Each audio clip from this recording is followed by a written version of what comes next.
I'll call the strategic planning meeting to order at 10:30 or 10:35, October 24th. And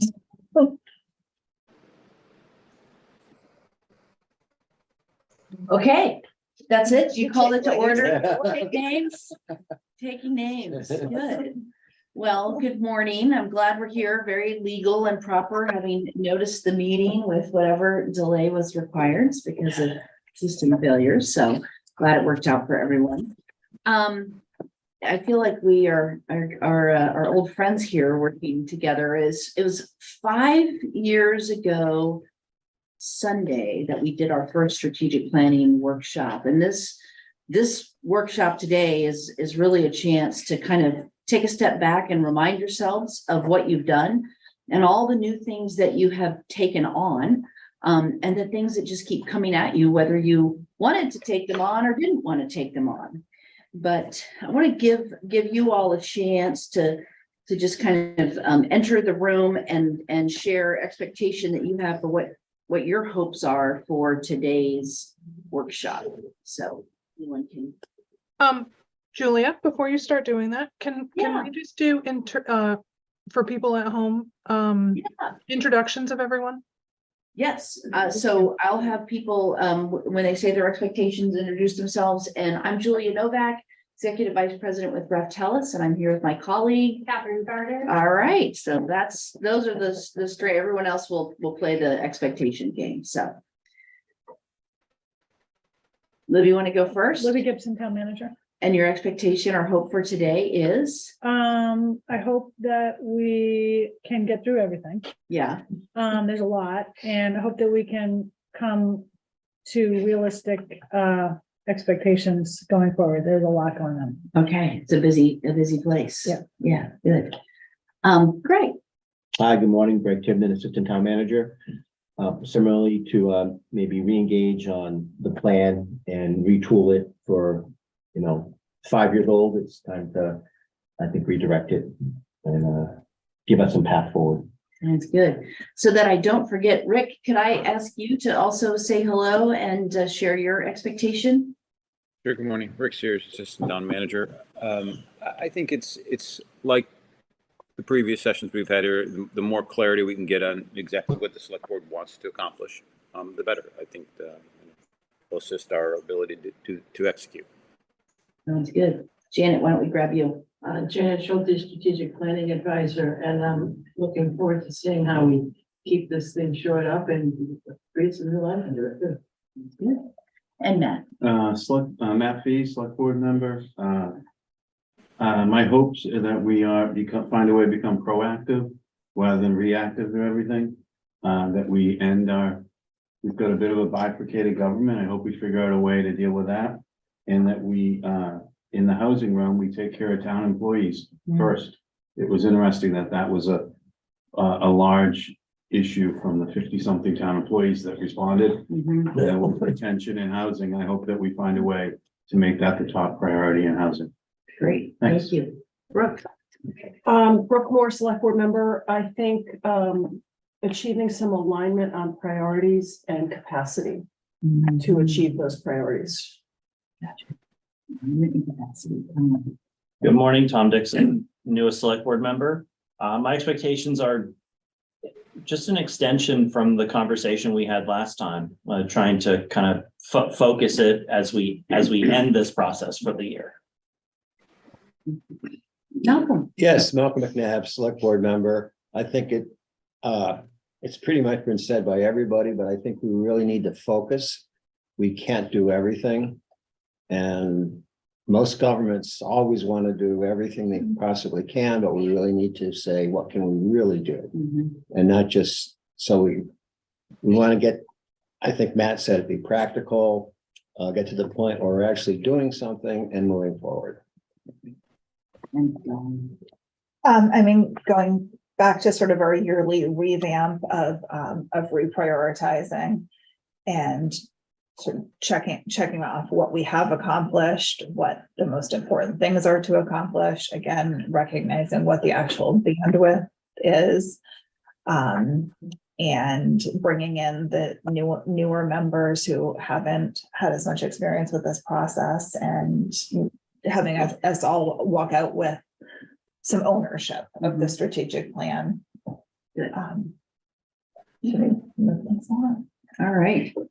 Well, in terms of the agenda today, so we do want to give you a chance to realize what you've done. And as you talk about capacity and priorities, kind of remembering that adage that some of you have probably heard me say, you know, what gets done sits at that intersection between political acceptability, what you all want to do, and administrative sustainability, what the organization has the capacity to take on.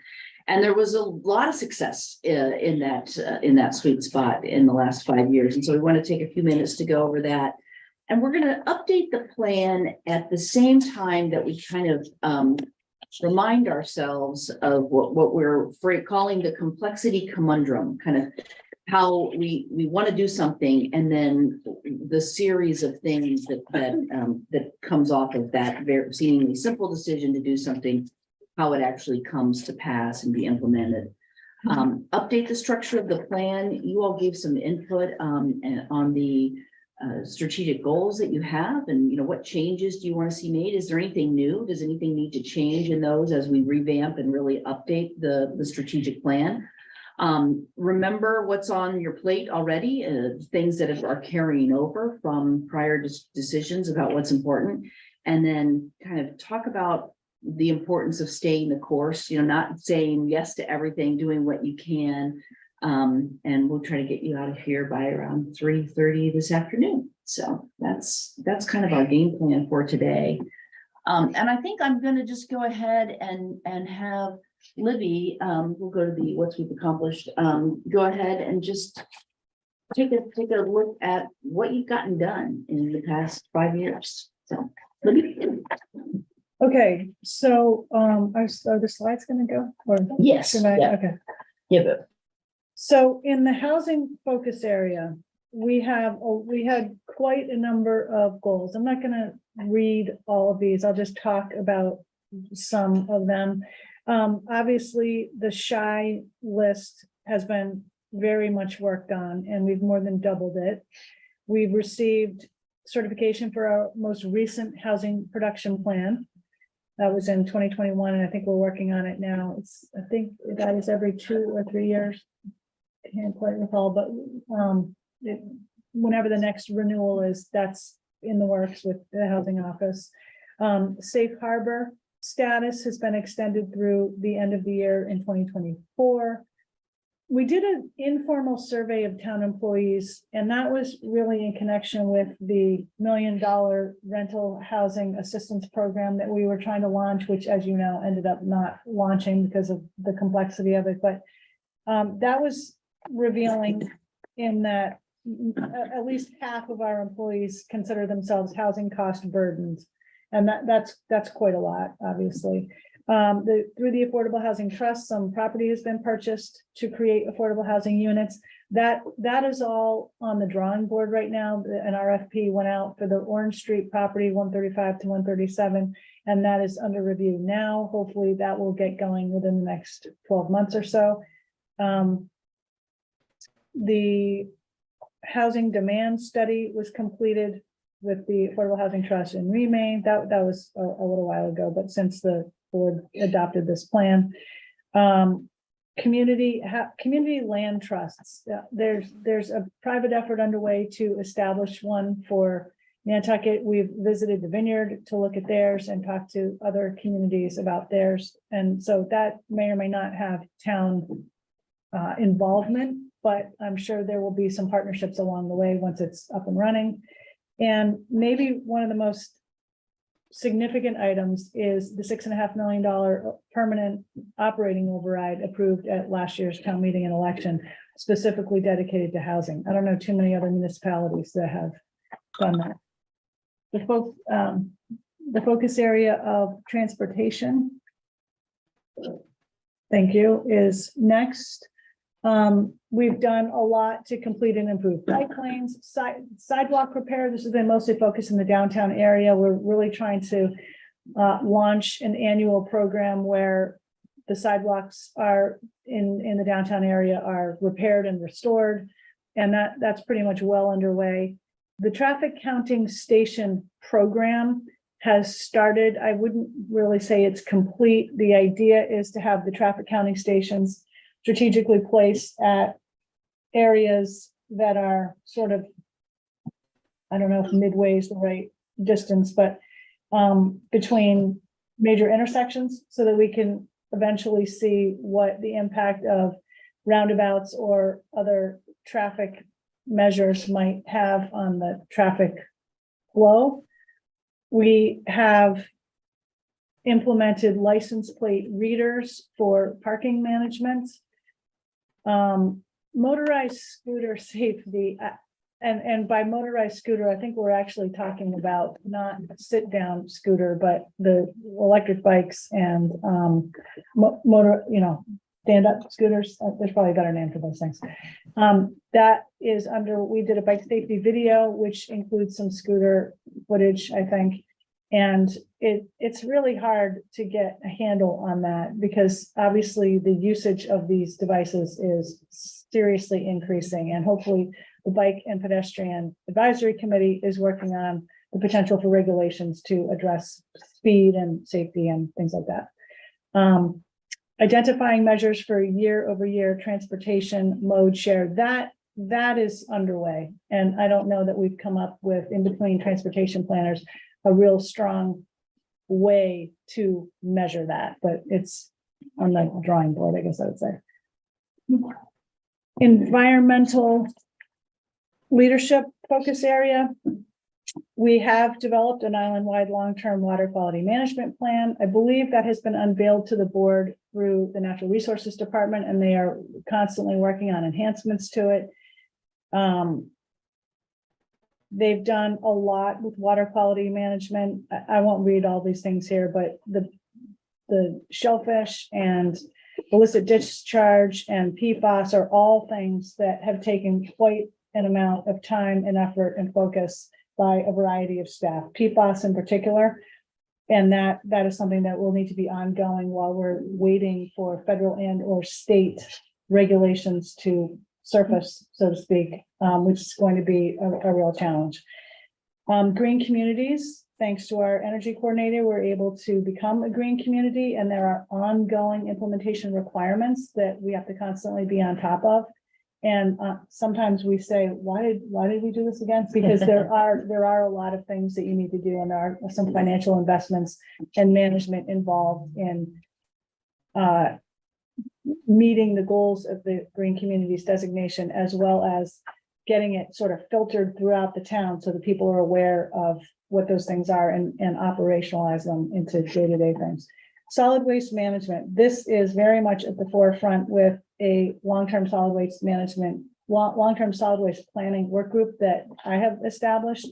Has one board member on it, a finance committee member, a capital program committee member, our consultant, and several staff people. And we meet pretty regularly we'll start working on the next contract for landfill management. And we, Brooke, I think, gave the board an update at your meeting last week about our most recent meeting with the landfill operator. We were finally able to hire a solid waste manager over the summer, and we're finally able to fill our recycling coordinator position. So I think those two as a team are really going to make some big strides towards focused solid waste issues in many ways.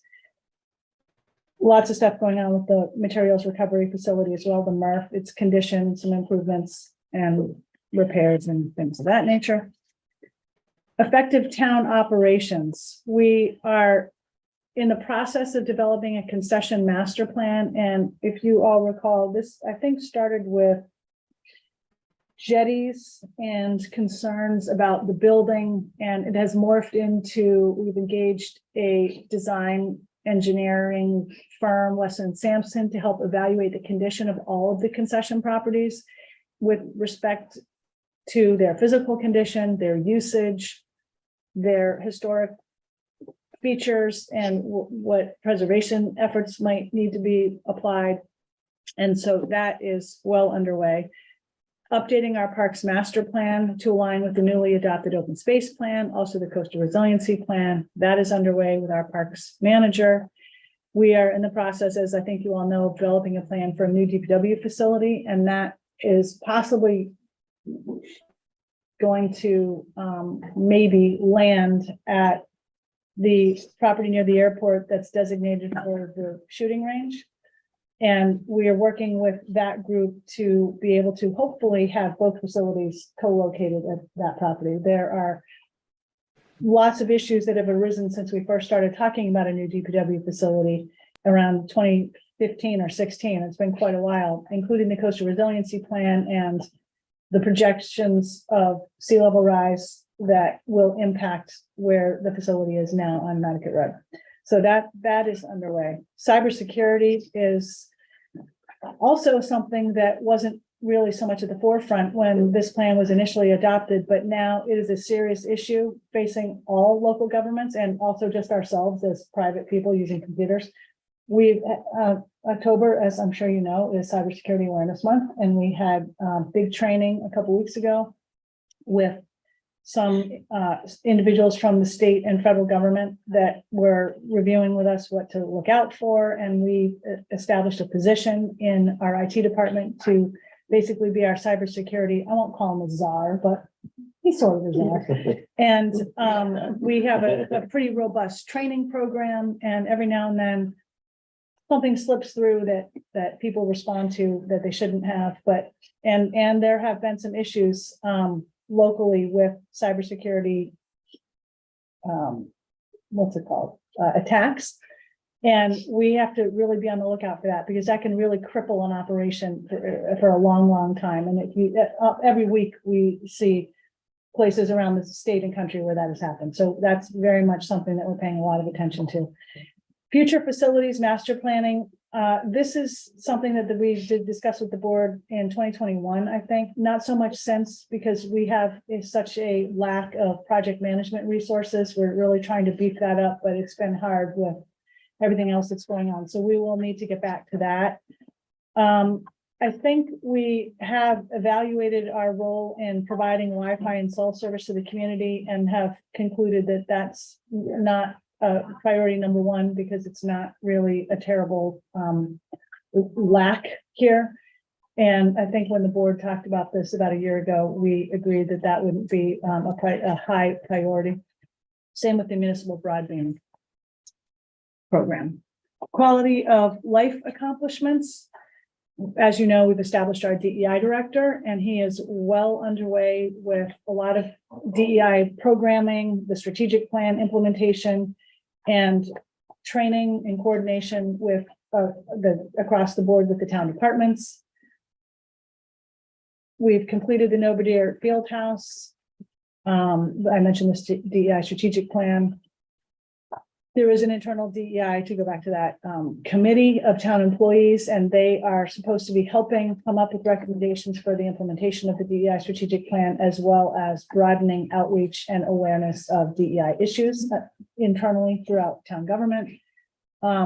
Expanding behavioral health offerings and support for vulnerable populations. Our human services director is very much involved in that and is working hard to expand the offerings and provide the support. There may be additional resources sought in the upcoming year's budget for that. We've hired a parks manager, as we know, and have recognized Juneteenth as a formal town holiday in recognition of Juneteenth. And Columbus Day, as we know, is now known locally as Indigenous Peoples Day, and that was actually a non-binding vote of town meeting, but we've turned that into, that's what we call it in town government.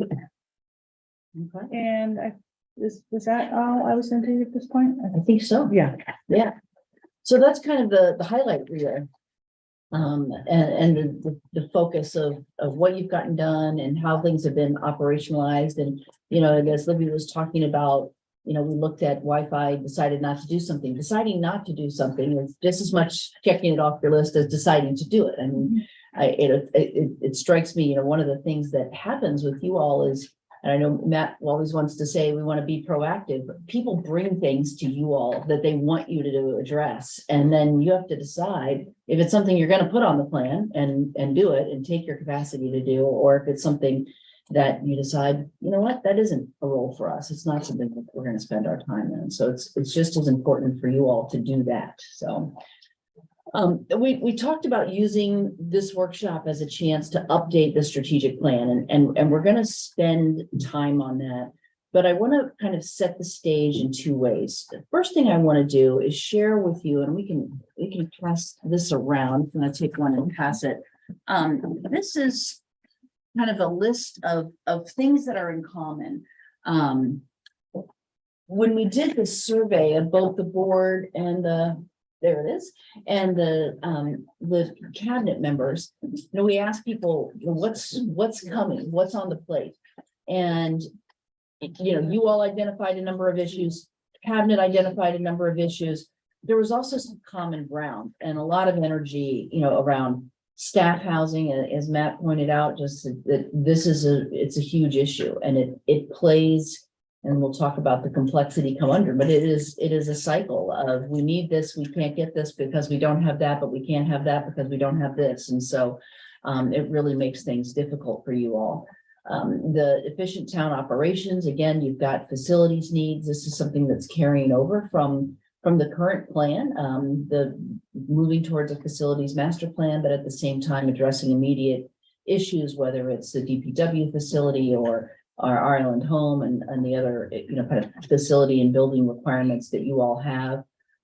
Certainly coastal resiliency is on everyone's mind. The need for the solid waste plan is, you know, Libby's already talked about kind of how that's moving forward, but your position in environmental leadership is critically important as you deal firsthand with the issues around climate change and coastal resiliency. And then the transportation things, the bike and pedestrian safety continues to be a concern and a priority. And quality of life is ultimately what you're all here to kind of reflect on and provide and ensure for the community. But it's good to see when the staff, the cabinet and the board are really identifying some of the same priorities, the issues that are in common, because that's the energy that exists within the organization to tackle pressing issues facing the community. And of course, that really becomes the role of the strategic plan. Knowing this is what's on people's mind, yours and cabinets, what you share in common, I think it's important for us to also kind of take a minute and talk about this complexity conundrum. So I'm reminded that we have this little, there it is, little graphic, you know, things in mirror are closer than they appear. Things are always more complex than they appear. One of the like little, you know, worthless pieces of trivia in my head, I think about, you know, you decide you want to build a house. And so you make that decision, you're done, right? You're going to build a house. There are 1,000 decisions, literally over 1,000 decisions broken up into 30 categories over 10 phases that you will actually make in order to build a house. So over 1,000 separate decisions. And I think it's somewhat easy to say, I mean, you all are so fortunate that town meeting voted for that $6.5 million. Like, this is a huge, huge thing because you have a problem and you have financial resources to solve it. And it's still really complicated because you have to figure out the right way to even spend the money. And so with that kind of as a reminder, Libby and then Greg and then Rick are going to walk you through three different decisions that were made, and then kind of what happens next. So once the decision is made, what are the 1,000 other decisions that now have to get made in order to make that happen? You all, let me go to the next slide. You all prioritize things. during this meeting, and I always kind of chuckle a little bit. I'm like, what do you mean they're doing that? No one was talking about Truro when I was here a year ago. Like, no one was talking about it. And now it's on everybody's mind. And what are you going to do about it? And it's hard to be proactive when these things are coming at you, and disruptive technology is impacting how you want this community to operate.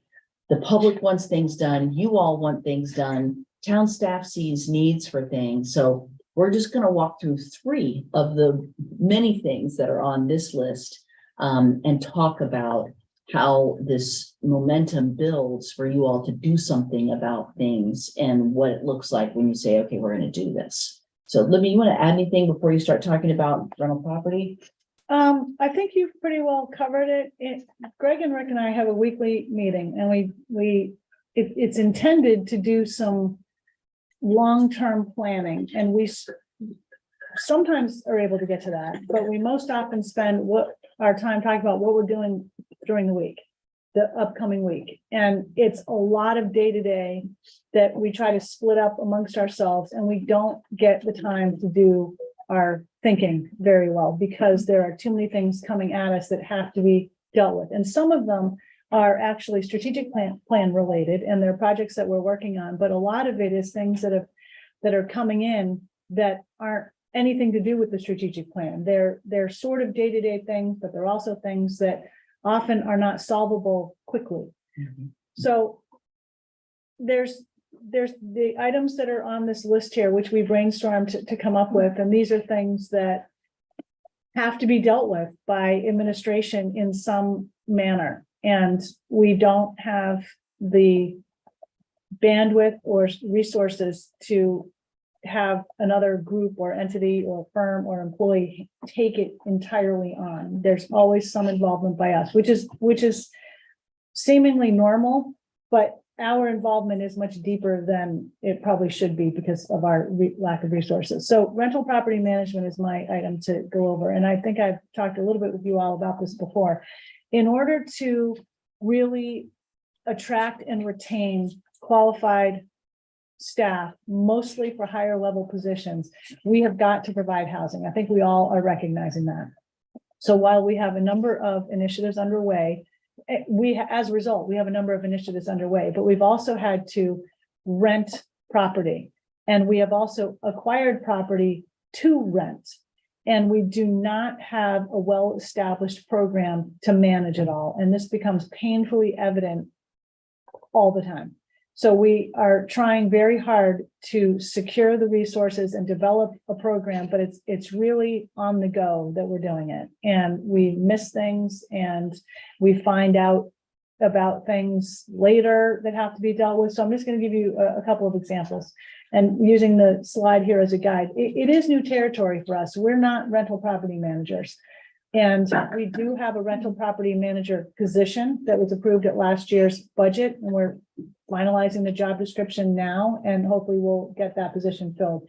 And we say to ourselves all the time, wish we could already have had this position filled, but there's so many other positions we're trying to fill. It's impossible to focus on any one in particular and give that all of our attention. How much is this gonna pay? Oh, Matt, I don't have that handy, but it's probably in the 80 to 90 range, Okay. I think. Yeah. And we've looked at the possibility of engaging a firm to do this. And in fact, what we have engaged is a firm to help with maintenance. So what we've learned, and this may be obvious to people who have rental housing, but it's not just managing the property physically, it's managing the people in the properties and who are going into the properties. And we have a dynamic list of either town employees or upcoming town employees for positions that have yet to, that we know are going to become vacant, that we're constantly juggling. Okay, can we put so-and-so in here, but then we have to move so-and-so over here, and it's rearranging things quite a bit. So we haven't gotten a lot of, I think the applicants, actually, we haven't put the rental property manager out quite yet, but the housing director is out, and we weren't flooded with applications on that. The rental property manager will be part of the real estate office. Yes. And so I should back up a little. We've, with Greg and Rick and Tucker's, lots of time put into this, they've developed a structure for a housing office and a real estate office. The two heads of each will report through town manager, but they are going to handle very specific things. Right now, it's kind of a mishmash of who's going to handle what, and we don't have, it's not fully staffed yet. So just as an example, what we find is, okay, we need to, we're going to buy a property. We're going to buy 30 acres lane. Well, come to find out, we're in a homeowners association and somebody took our parking space. And we have to deal with that. And we were supposed to be mowing the lawn and we're supposed to be making it look nice. And the screen door was hanging off and people were very nicely bringing it to our attention, but we have to add that to the list of properties that has to be maintained. We found out through renting another property that it doesn't have Wi-Fi, didn't have air conditioning. And so we're trying to develop a checklist for everything, but it's that type of development of the structure that we're doing. And we're sorting through it and we're managing it, but we're not really staffed to do this. The housing director is outgoing leaving, as we know. He will continue to be available for consultation and assistance as needed, but there's going to be a little bit of a transition time there. Rentals are expensive and they definitely impact the town budget. And we needed to secure, for example, housing for the new police chief, and we've been holding it since July so that we definitely have it secured. And hopefully we're going to be putting somebody in there very shortly, but luckily we were able to do that. And there are more and more rentals coming our way. We have to evaluate them. Who would we put in there? Is it year round? We're trying to stay away from seasonal.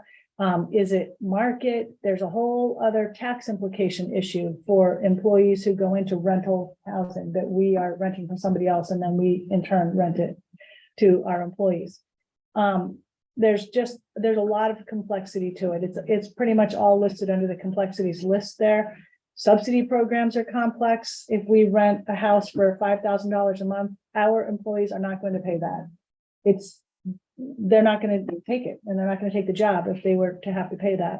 So we have to figure out how to reach a level of rent that is affordable for them, but is fair and equitable for other reasons and what the tax implications are. I mean, anybody who rents property understands like, okay, this new employee wants to bring a pet now. Well, no go, because the owner says no pets. All right, well, it just goes on and on like that. And we are really trying to get a hold of it. Another example is the Greenhound property. We aren't renting that for employees, but we're renting it to other entities, and we are not good at managing it. There are tenants in there. There weren't, when we acquired the property, there were sort of leases or licenses in place, not very well documented. And a lot of issues came up. Who's going to pay the electric bill? Who pays the bill for maintaining the flower pots at the bus area? Who's going to fix the roof? And so there's a lot of things like that we tried to sort out and bring to people's attention before we purchase the property. But sometimes you just have to do something and worry about how you're going to manage it later. Otherwise, there's going to be a tremendously missed opportunity. So that's where we are, trying to figure out how to manage all these things. And we have some ideas, but they just take time to implement. So I guess that is where I wanted to focus on. And we talked about housing and who's going to go where every week. Who's next? So, any questions about that? And again, what I hope you're hearing is not, for us, we're busy. It's really, we're trying to solve problems. There is a resource given, which is important and needed. And then there's still all this other work that is required of the same three people in a lot of situations. So, Greg, I think you were going to go over Surfside? Yes. Yeah. Yes. Mine's a little different than Libby's. Libby's is, coming from the point of view of of a task that we're not experienced with. We don't have expertise, doing. We have to, do it on the fly, and create a program. Mine is talking about the Surfside Roads, project, west of the airport, that is in our, in our wheelhouse, and we should be able to handle it, but not to complain, but to give you an example of why something takes so long. This one is about the Surfside Roads that were taken in 2016. That's Boulevard, Lovers, Oracle, and Monahans, in order to create a connection from Old South to both to Surfside and Airport to Lovers. I'm not exactly sure how that even bubbled up, but the town took the road in 2016. Boulevard was done fairly quickly. Since then, the complexity, after it was taken, it was determined what needs to be done. Obviously, it's a roadway project and they need to be improved, and it's not just simply repaving. It was determined that we need a large-scale reconstruction project that includes drainage. And while that's being discussed, it was obviously determined that we need to put in a bike path. That should be a given anytime we do a large roadway construction. And so that added on to the complexity. And then as we started doing the projects, we realized, because nothing had been done before, whether these are private roads, they were in much worse condition than we anticipated. So the money that had been estimated and budgeted was not enough. So then it drags on a little bit, and there's requirements of like 100-year storm. Don't know where that requirement came from, but that is actually in the specification for the engineer who's working on the roadway, on all the roadways. And then, as doing this, an entirely new water main project gets filtered on top of it. So as we're, working through this, a whole new project filtered on top of this, that's already been designed for multiple years, is now placed on top of it, which kind of bumps it out of the way. During this time, we have staff turnover. So there has not been one consistent lead project manager for the roadway project since 2016. And that's where things just get picked up and then dropped, picked up and dropped. Every time it gets picked up, it gets a new design, new specifications, and we don't have enough money. So we have to go back to town meeting. So this has gone back to town meeting 4 times since 2016. The most recent, this past annual town meeting, in which $13 million was appropriated for the roadway project specifically. Again, it gets picked up and we're working on it. And as we're doing this, new requirements come in from the new administration. There are new NEPA requirements. So suddenly we're stopped. And now we have to worry about some environmental justice permits. And we have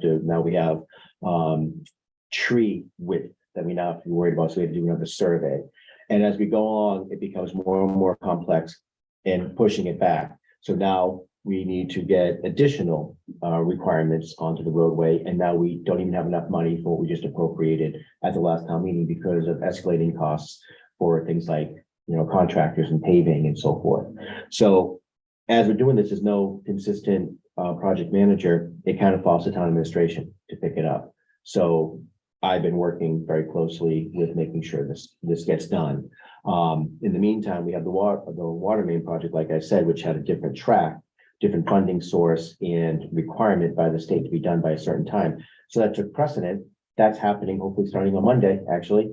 But we don't have the commitment from the contractor.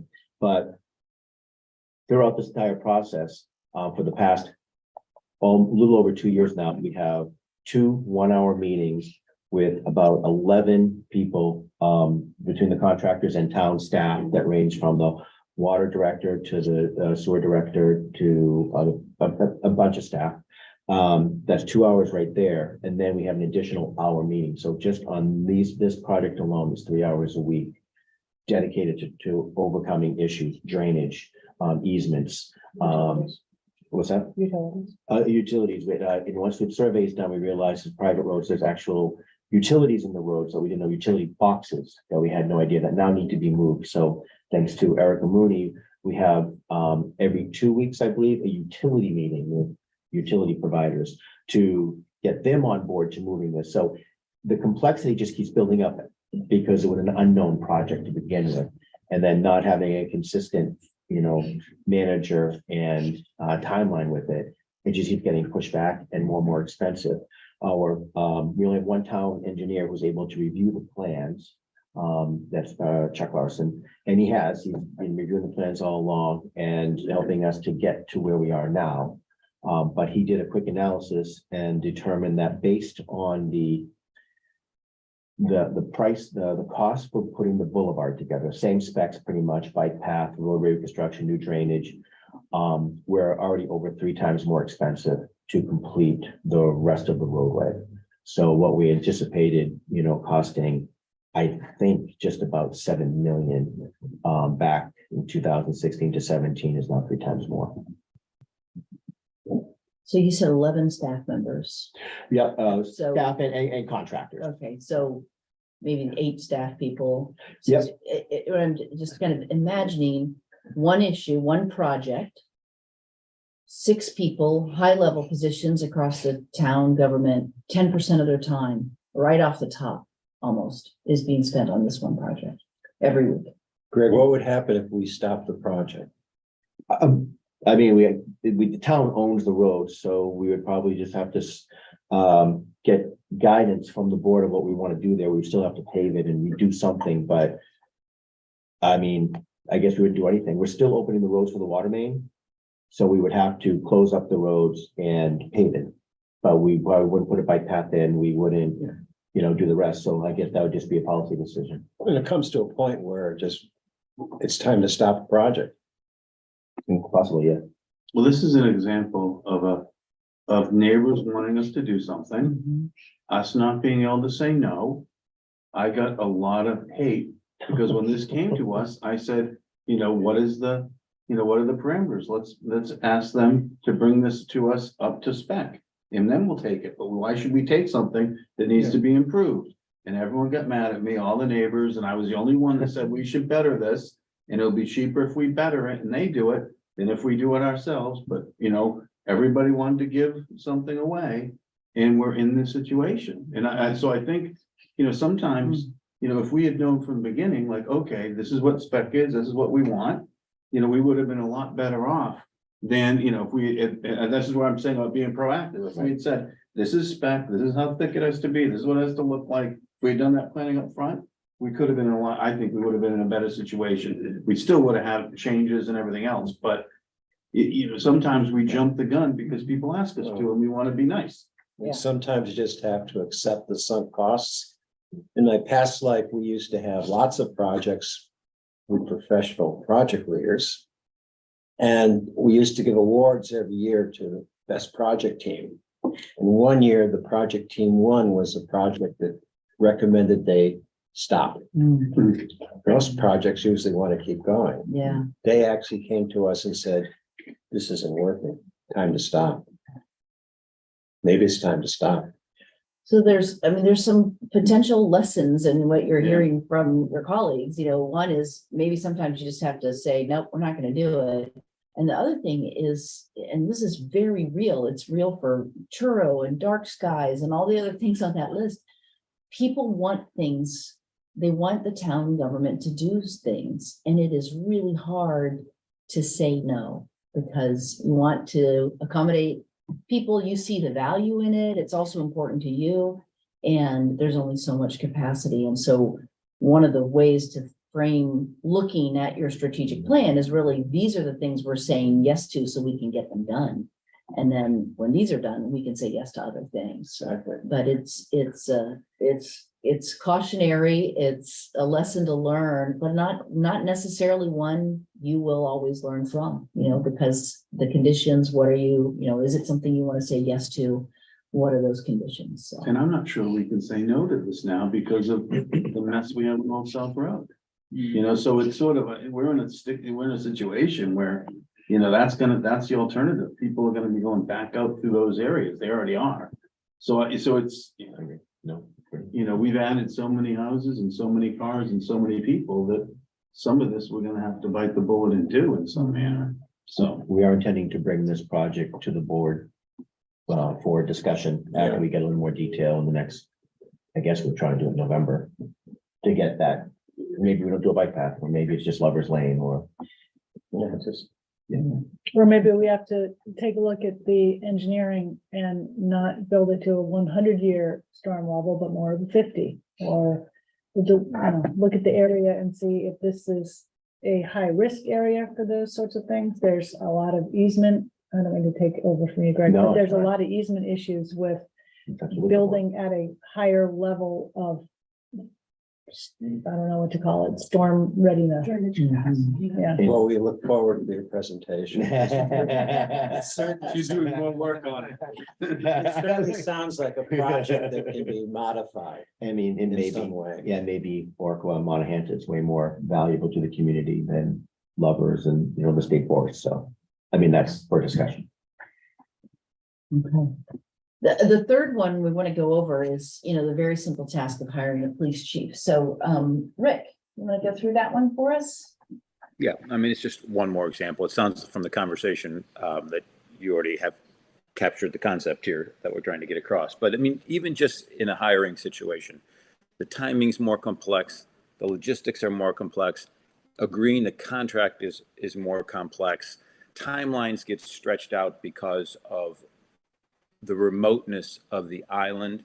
So for instance, our assessment center for the police chief was intended to be 2 or 3 weeks earlier than it ended up being. Hurricane Ian made it impossible for us to get people over here or reliably get them out of here, actually. So, there's a timing, something that stretches out the timing. We spend a lot of time then talking about changing hotel reservations and figuring out where these guys are going to stay and how they're going to get here and when they're going to leave.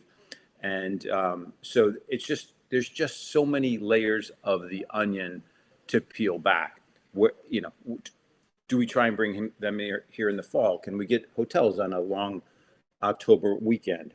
I think the other thing is that we found is, and this relates sort of back to the housing thing, just because you choose someone and offer them a job, they may not even accept the housing that we are offering them. So I'm jumping around here a little bit, but most of you know that we put out the original police chief job posting, and we had like 10 respondents.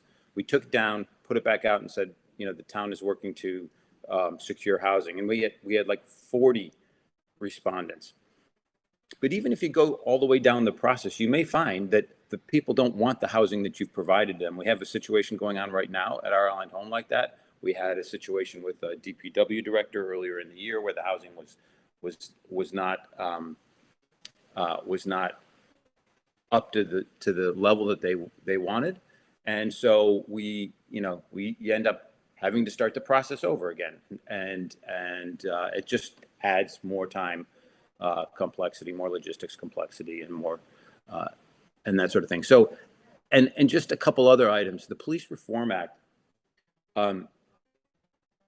accreditation. This is kind of tangential to this, but accreditation on a remote island is a very different thing than accreditation off island. There's something north, according to Bill Pittman, north of 700 policies and procedures that are required for accreditation. And in our case, we pretty much have to write a policy for each one of them. Whereas if you're on the Cape, you're going to use, say, the Barnstable lockup, in which case you don't need to have a policy around transportation of persons in custody or processing of them or fingerprinting or photographing or medical care or how you feed them or what the discharge processes are.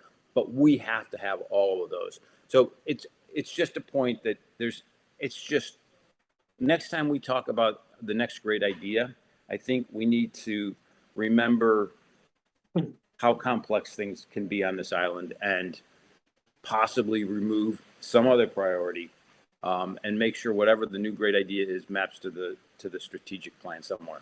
And that's all I really want to say about this.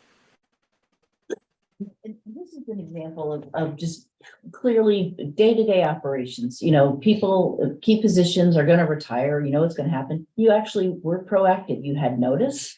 You planned ahead to get this done, and it still has an impact. I don't know, Rick, if you had thought about how the time that you spent on this, and Libby, the time you spent on this, and Greg and others, but it's a consuming thing that you have to do when there's a key position like this to get filled. And so we start talking about, what is taking time? And this is another example of something that's, we got to fill a position, got to do it all the time. And yet this type of position takes a huge amount of time to fill.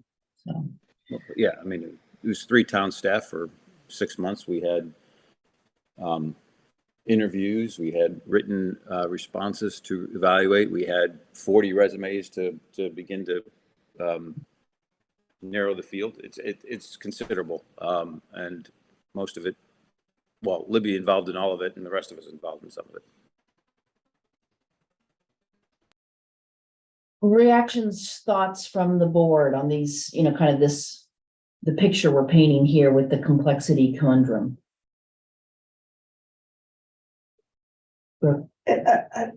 It's overwhelming, and I think the thing that as we think about strategic planning, it's leaving room for the stuff that we can't anticipate, because there's always something, right? So PFAS is a good example of something that popped up and absorbed an inordinate amount of time and is now part of the day-to-day operations. But and to me, the thing that popped in my head is, if we're starting down the road on something, sort of pun intended, and we have to pivot because there aren't resources to finish something, how do we communicate to the public the relative prioritization, or this thing came and kicked this thing to the back burner? And also, frankly, I think about this Turo thing, right? We're responding in a meeting at the moment, and it's really hard to say, yeah, we get it. But it may not rise to the level of asking staff to spend any time on it right now, because they're really busy trying to accomplish these other 50 things. So I think that's a good example of something But that, it's also an example where we weren't proactive. I sent this 2 years ago, I sent it 1 year ago, and then it came this year. If we had jumped on Turo back then, hey, gee whiz, this is gonna be a problem. It wouldn't have grown to this level it is now.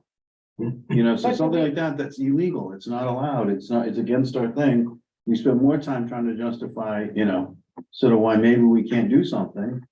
That's just, in my mind, that's an example of something we should have squelched right at the beginning. but did we have time to do that back then? We may not have, but Yeah, then, so that's, so it could be both. Wasn't a big enough deal yet. Well, the conundrum. I mean, Right. at some point, like, you are kicking the can down the road on certain things, because even when it's a smaller thing, there isn't capacity to deal with it. And maybe it's taking some big things off to leave some room to start, I don't know, getting. But in it's front of all, it things. might also be a mindset. We're not very good at enforcement.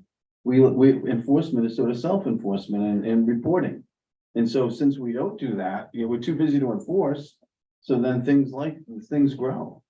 That's that's one of the biggest complaints I get from people, is that we don't enforce. So, and then they grow into something even bigger. So, and I understand that it's hard. How do you do it? And how do you pick which ones to do? But anyway. And when it's a disruptive technology like that, whose job is it to enforce it? It's certainly nothing you would have anticipated, that this is the type of thing you have to enforce. Do you have capacity to do proactive enforcement of things that you didn't even imagine would exist when you wrote your ordinances? And they're somewhat rhetorical questions, but they become very real questions, I think, for town admin, when all of a sudden there's enough critical mass of calls and complaints of people wanting you to do something about it. And it's like, okay, what is the board? What do you all want us to do? Yeah, Tom. I would also say that on Turo and also short-term rentals is that the case law around those is changing, right? They were, as you said, Yeah. Julia, they are a disruptive technology, and they did change the playing field for businesses and et cetera. And short-term rentals weren't a thing with the state until July 2019. And then the pandemic happened, and then there's a rush to kind of do stuff, but all that stuff has been evolving. So I think I absolutely hear those points and don't discount them at all, but I think there are some specific cases where you kind of have to look at the macro of, okay, well, what is going on? Well, for honestly, in the rest of, in some respect, in the rest of the world, but Yeah. certainly the rest of the country with some of those issues. That's a good point. The STR, we didn't have rules and regulations in place. Turo, we did, you know, so they're sort of different. Anyway. Any other reflections?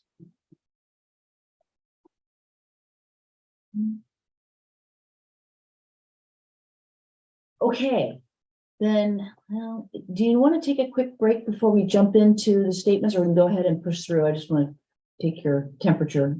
I don't know how you're not freezing cold, but your shirt sleeves get cold in here. I think it's okay. You're good, Yeah. good. It is cold in here. It's cold. It's cold, yeah. It's cold. So It's cold. I say push through. push through, okay. My only other comment on the Yeah. on that last one is I think a lot of this goes right back to housing.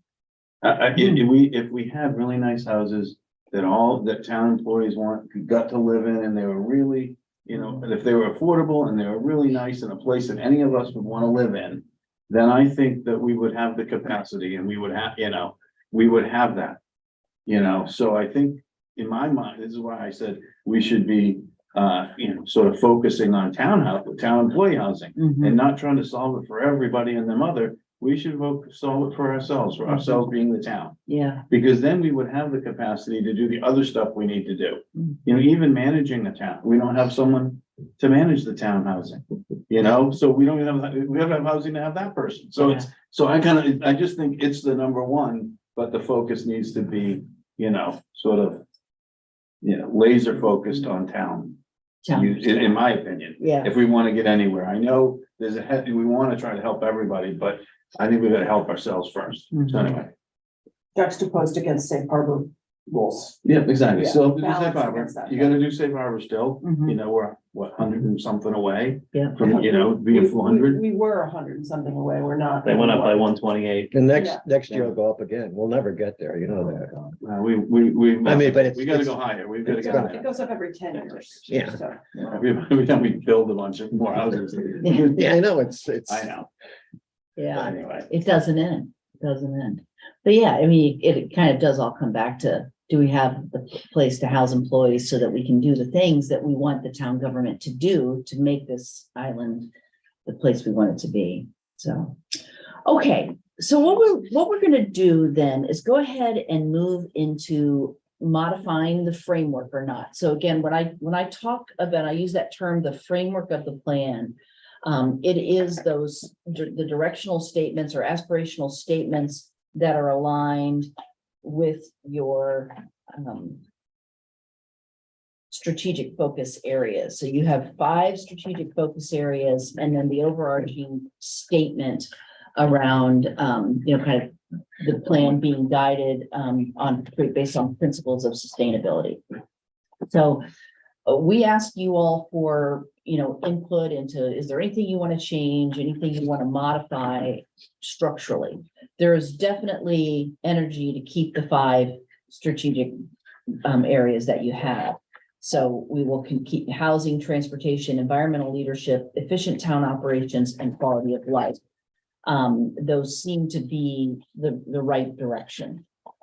There's maybe a couple of questions. One of them is, do we need to consider town employees, like being an employer, the type of employer we want to be, the type of workforce we want to have? Should that be a focus area for, you know, a 6th area for the strategic plan? So that was raised, you know, just based on the comments that you all made. But that's just a question I would put out there for discussion before we start honing in.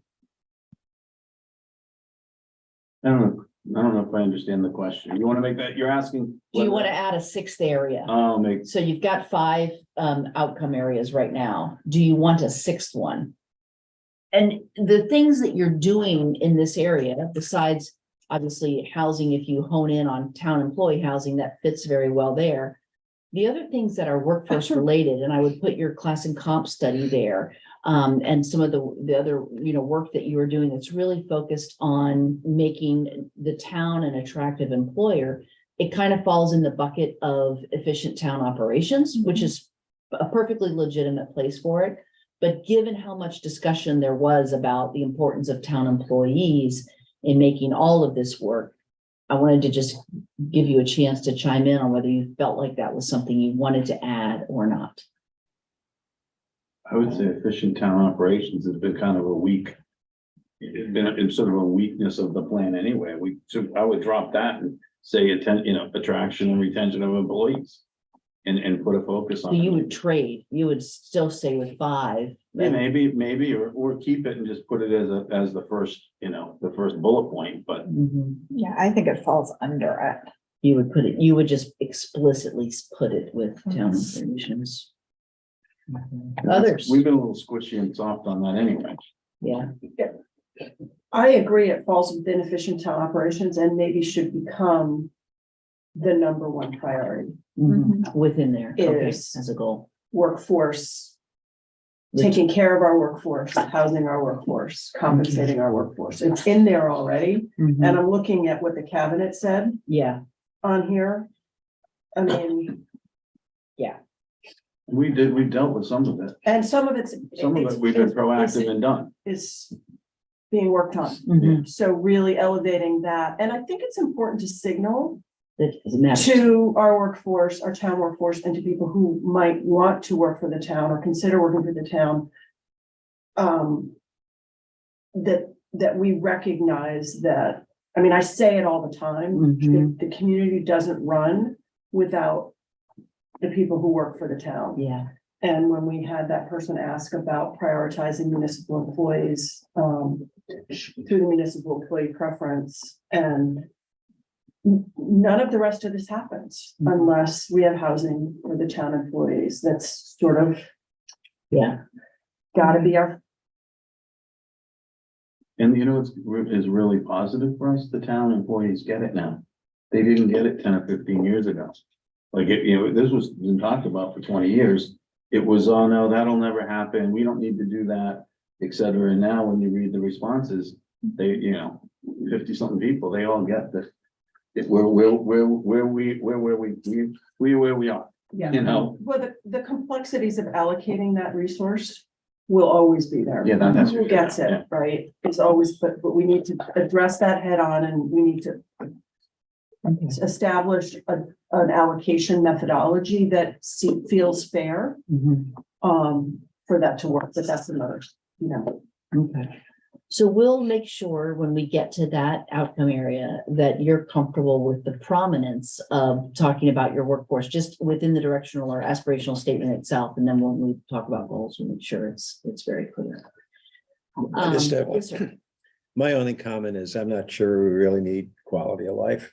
Okay, why don't you talk a little bit about that, kind of that decision point that you come to, and let's see what others have to say as well. I mean, it's sort of a given, and the activities under it are just, to me, routine day-to-day activities. When you're talking about adding a 5th, I would go down to 4. I mean, that really focuses it. Housing, to me, housing and environment are the 2 issues for me of highest priority. I mean, we have in here, environmental justice, yes, yes, diversity, yes. I mean, that's just part of day-to-day activity. I don't know why it has to be separate. Okay.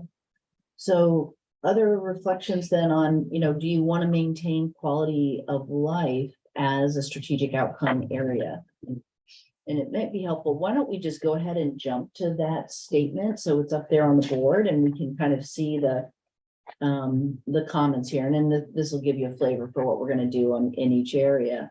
But when you're talking about we keep or drop, I know it's coming. It's definitely going to walk from that side of the room to here. So there we go. So what we did was we kind of pulled your all's comments on each of the aspirational statements so that you could take a look and figure out, okay, well, what do we want to change anything? And as Malcolm pointed out, it's, this is an area that maybe we don't need. Maybe we just need to really focus in on the 4 areas. and kind of see what your all's thoughts are around that. How does that strike you?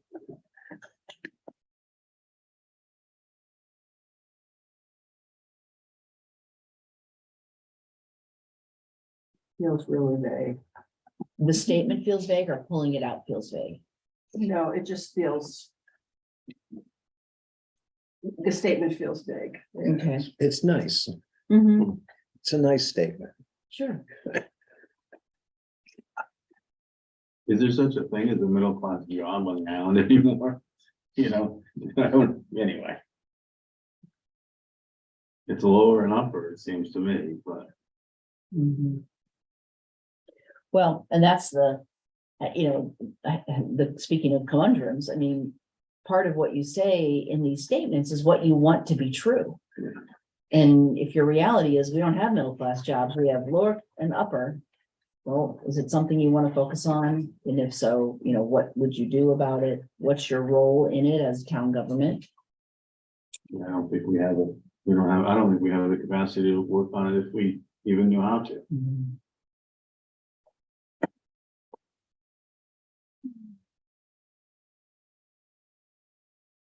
If absent this focus area, so let's say, all right, we didn't have a quality of life focus area. Would you have done the deep dive into DEI that you've done? Does that now fit neatly within efficient town operations, or is this still the place where it lives? Like, I think kind of what would you have not done if you didn't have this as a focus? I'd be afraid of taking it away because of some of the things it represents. Public access, beaches, waterways, conservation, diversity, historical. I think it has to stay. Doesn't mean we have to have 5 goals there, yeah. Yeah, we don't have to have a lot on it. I mean, we're doing stuff with the HDC or, we're trying to do stuff there and improve that. We can go into that, I don't know, but that's in the government again. For example, it's a reason that falls under this category to say, add additional money on what we do for human services through the CRC. Yeah. That to me is That's a direct quality of life. So it might not be a big initiative, but it is policy priority that we care about these things. And this is the place that points to the fact that we care about the outcome. Brooke, you're gonna say? Yeah, I concur with John. To me, it feels like what it needs to say more is to make sure that the economy, that everybody in the community is seen and cared for, regardless of their economic status, that we care about every member of our community and we want them to, we want to recognize that the need for resources differs. I'm not articulating this really well, but the work that Tom and I do in the human services space in our other lives and recognizing that there are people who are not thriving here now, and what policies fall under our effort to make sure that people who are part of the community and necessary to the economy have an opportunity to thrive here as well. And that's where it doesn't fall anywhere else in So the that plan. the downside of taking it out is kind of your all's commitment to the year-round the community and all the people that make it work and wanting them to thrive. Well, to me, the whole quality of life is the whole reason for this strategic plan. To me, this is more of a statement of why we have a strategic plan and not a separate entity. I mean, housing, environment, transportation. Why are we concerned about those? We're concerned about those to improve the quality of life of the island. So, I mean, it's just, operational, how you're going to put the document together point. I still think we should have a statement that our strategic plan is for the improvement and quality of life of everyone on the island, and then whatever words you want to put after it. So to me, that's really the whole purpose of a strategic plan. Mhm. Can you go to the slide with the sustainability statement too? Because, you know, there is that overarching statement that you all have that kind of it's guiding your strategic plan. And maybe Malcolm, would you read that just to put the words in the room?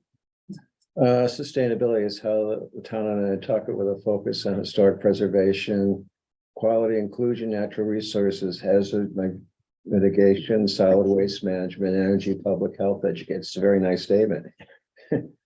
Practices municipal operations support the balance of the economic environment and social health of our island, which met the needs of the current residents and visitors without compromising the ability of future generations to meet evolving needs. That's quality of life.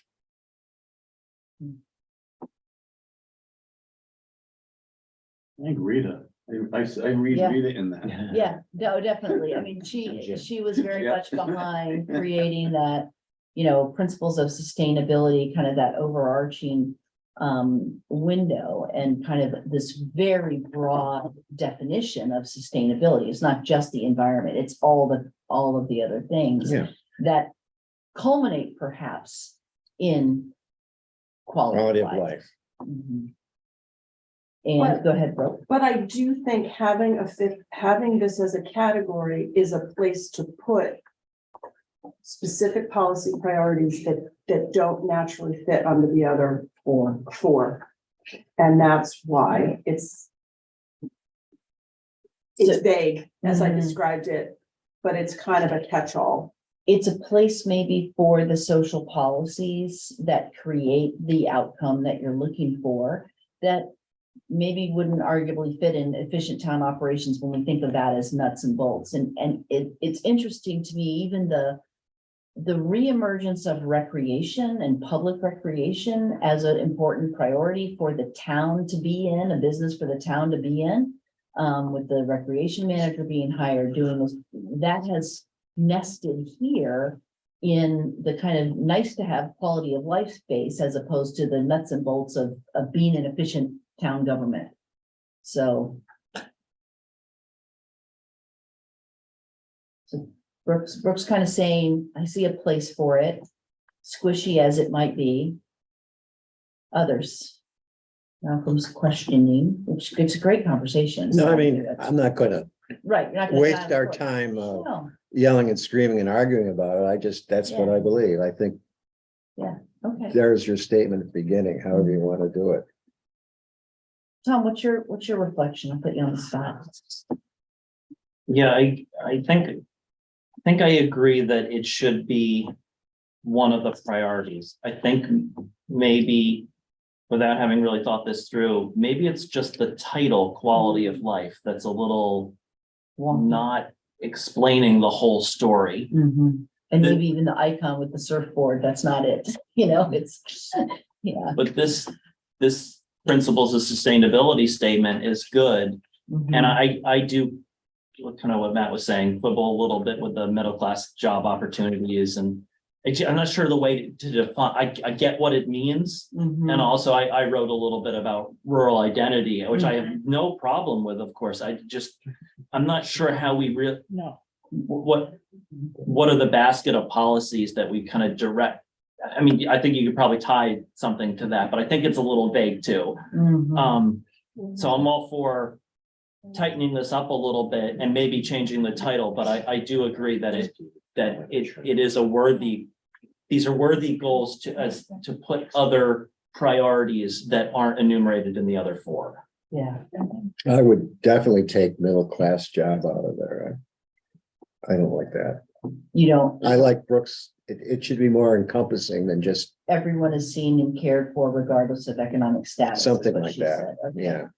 Uh, All Just right. remove middle class. The local economy provides job opportunities in a historic district. You don't have to just get rid of the adjective. Mhm.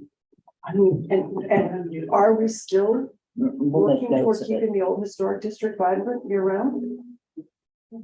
Is that a select board priority? Oh, I think it should be one. Okay. Are we doing anything? Commercial district. Okay. And remain, puts a lot of time and effort, so we don't have to. Not so much anymore. Yeah, that's true. They've shifted gears too. Yeah, So I just want to raise it as a, Mm-hmm. at the time this was written, that's true. it was a concern, and the reality is the way, short of buying properties and renting them only to people who run businesses year round, I don't know what happens downtown, honestly, in the winter. Well, but if we take that off, that's a bad message, horrible message for the community. Okay. Dawn? Yeah, I mean, Village Historic District encompasses all of downtown, commercial and residential, but just even things as simple as that we've given out some more year-round liquor licenses to make businesses viable. Okay. So there's an example of something. Is an that falls in example, there. is an example. I just didn't know what's been Redoing happening. the sidewalks downtown to make them more accessible for people to walk around. Those kind of things. Are little examples. Okay. On the rural identity, I think that should stay. We have town and country. And I think it can stay in, because when we try to, sort of densify the country, we shouldn't be. There's certain places we should have green space and it should be open space, and we shouldn't be saying, let's put tertiary, let's put 4 houses, we should kind of try to put density where density belongs and not in the other places. So I think that, I think that should stay, because, half the town, half the island is that. So anyway. Yeah, I think it's for me, it's the Conservation. term rural identity. Yeah. It's just the principles are right on, but Mhm. It's more about the conservation right. than rural to you. Yeah. Well, I mean, rural to me, just even means the fact that we don't have any 10-story buildings on the island. Yeah, we're doing, the one thing we are working on is farms and farming and all that. There's a lot of work on that. So Mhm. that's what it's about. Agricultural focus. Yeah. Sure. Okay, so kind of where I'm seeing this go, we've got energy to keep quality of life, or, we have energy to keep a fifth outcome area. It might be worth a different name.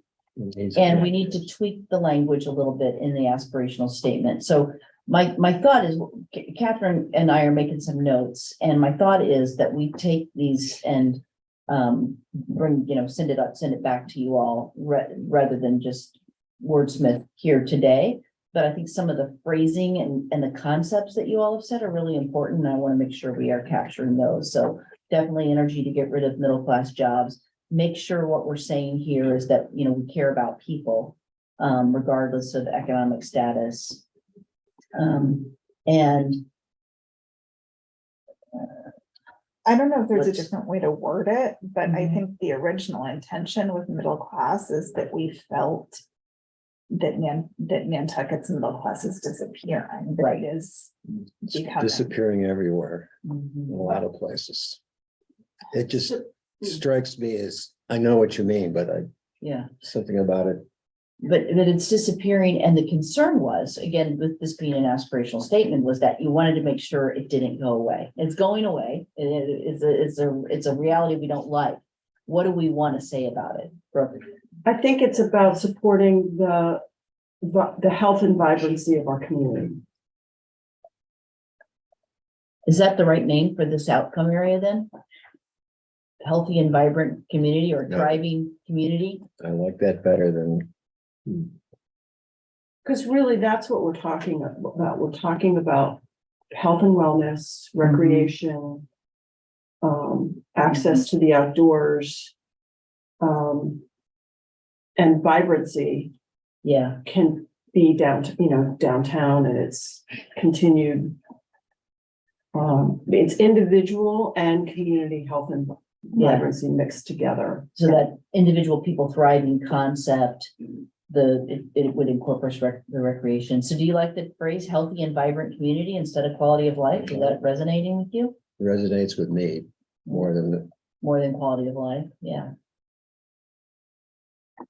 I'd like to ask a clarifying question. yeah. With regard to human services and how, if that would fit in here. In alignment of the way human services is delivered, and is it captured in that phrase now? Health and well-being of our residents and visitors, so. I think a healthy and vibrant community includes people who have access to behavioral health food, that they need to eat. And human services falls squarely in this, in my In mind, this in area. this description. Okay.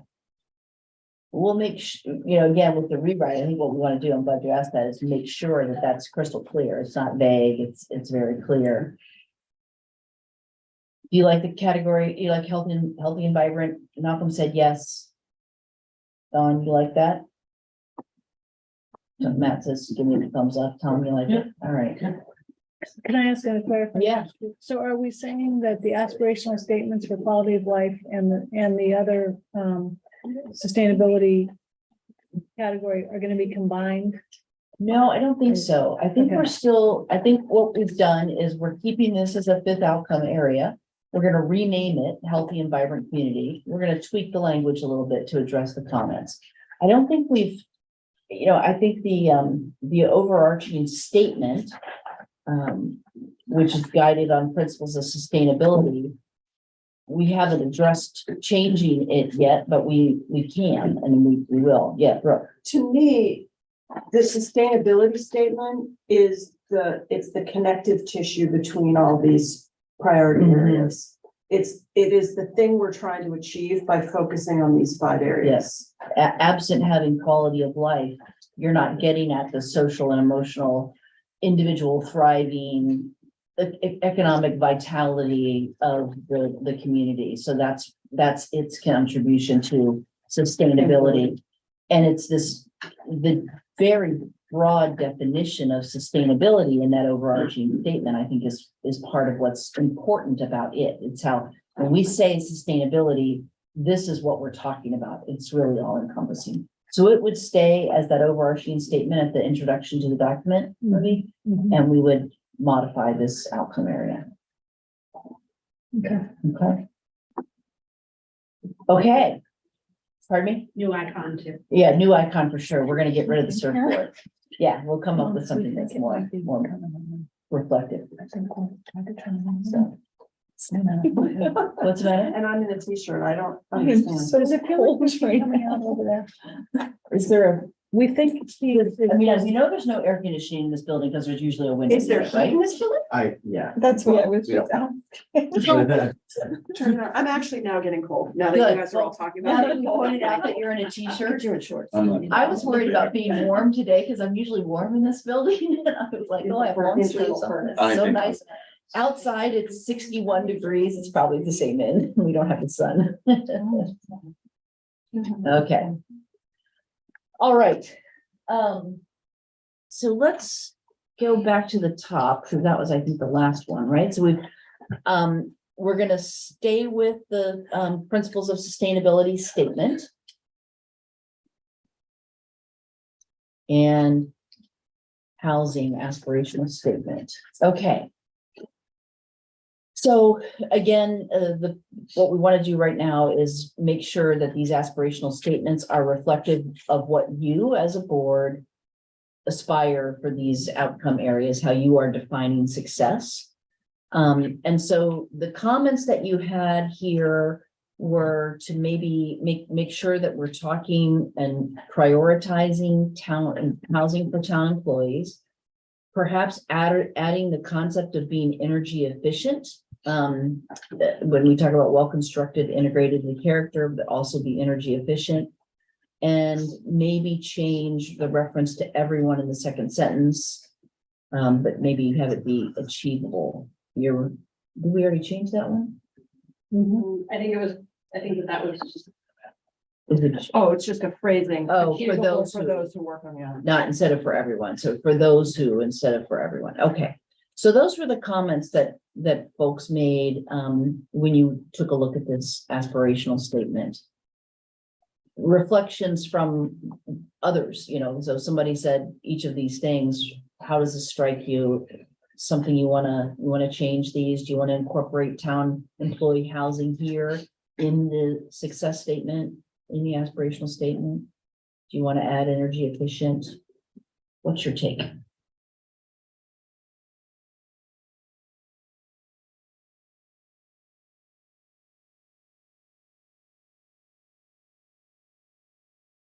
let's take an easy part. All of a sudden, why aren't you talking? What's happening? No, I'm just saying, Energy efficient. Do you want to add energy efficient a phrase unto the last sentence? it fits with the rest of the document.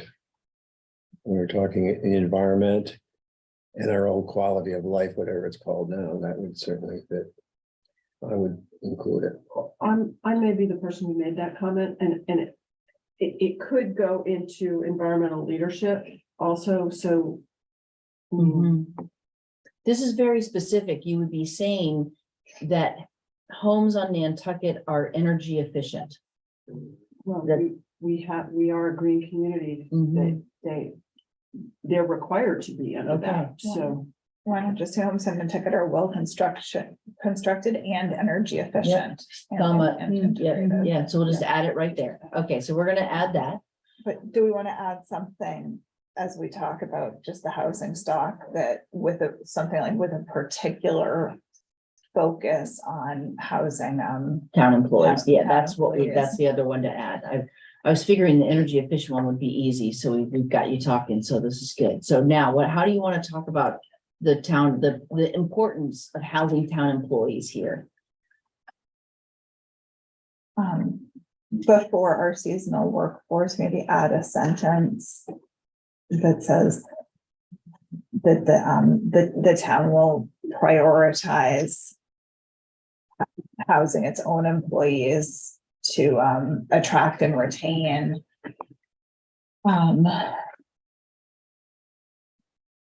So just kind of a recognition that town government has to house its workforce in order to provide for, necessary services on the island. And so kind of putting that right up front. and maybe add in something about and to be properly to have a new structure to manage that. Right, something like that. I don't know how to word it. Does that go into aspirational or in the goal? No, that's a good, good question. Like, should it be that when we get to the goals part, that we actually add a goal around the structure piece and around the town employee housing being the number one priority within here? But I would observe that this aspirational statement is very community focused as it is right now. And it's also where you're gonna have your shy list, goal. So it's important to have that, but do we want to say, add this new sentence here about recognition that you have to be in the business of housing your own employees in order to provide necessary services? Yes. So I'm gonna suggest year-round housing is achievable for those who work on the island, prior, especially town employees, period.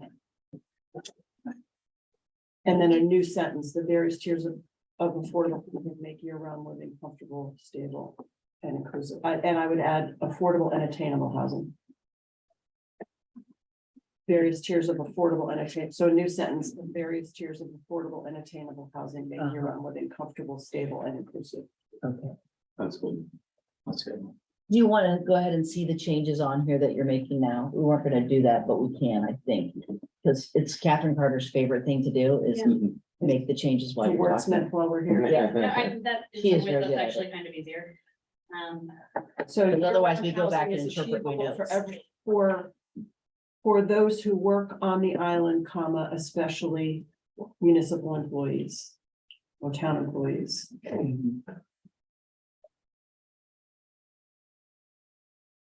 What if you just said it, year-round housing is achievable for town employees and those who work on the island? Especially makes it, Especially, you would highlights say it the at the end. priority Okay, to me. gotcha. it calls it out. Yep. And then the various tiers of affordable and attainable housing. Yep. I'm gonna ask about how that impacts school. You're including school teachers and town employees. The town, technically, they are town employees, correct? Teachers? I mean, they do their contracts differently through the Yes. school, but. Is municipal a more generic word in that regard? Yeah, Municipal is better than town? I think so. Okay, municipal. Covers everybody. Okay, and then did you add energy, well-constructed, comma, energy efficient, yep, comma, and. More words, not More. fewer.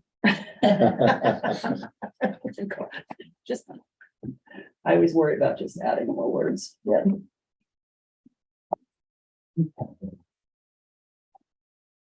Well, while we were wordsmithing, it became noon and food arrived. So I think again, we're gonna go through the structure, then we're gonna do the goals. So we've got a couple more of these to do. Do you want to go ahead and grab lunch, Yeah. take 10 minutes to eat?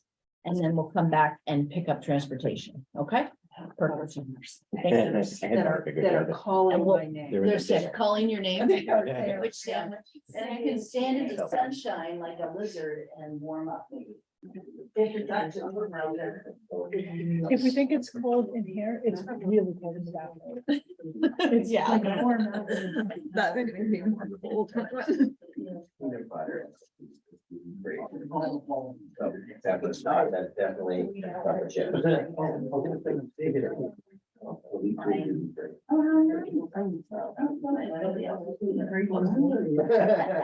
No one else is. Crazy of you. I know. well, you know. Julia, I am. Yes, sir. I am. Well, then I'm sharing. Are I don't you? need to. I have 15 years. Oh, Yeah, okay. me too, since 2006. Gluten free or vegetarian?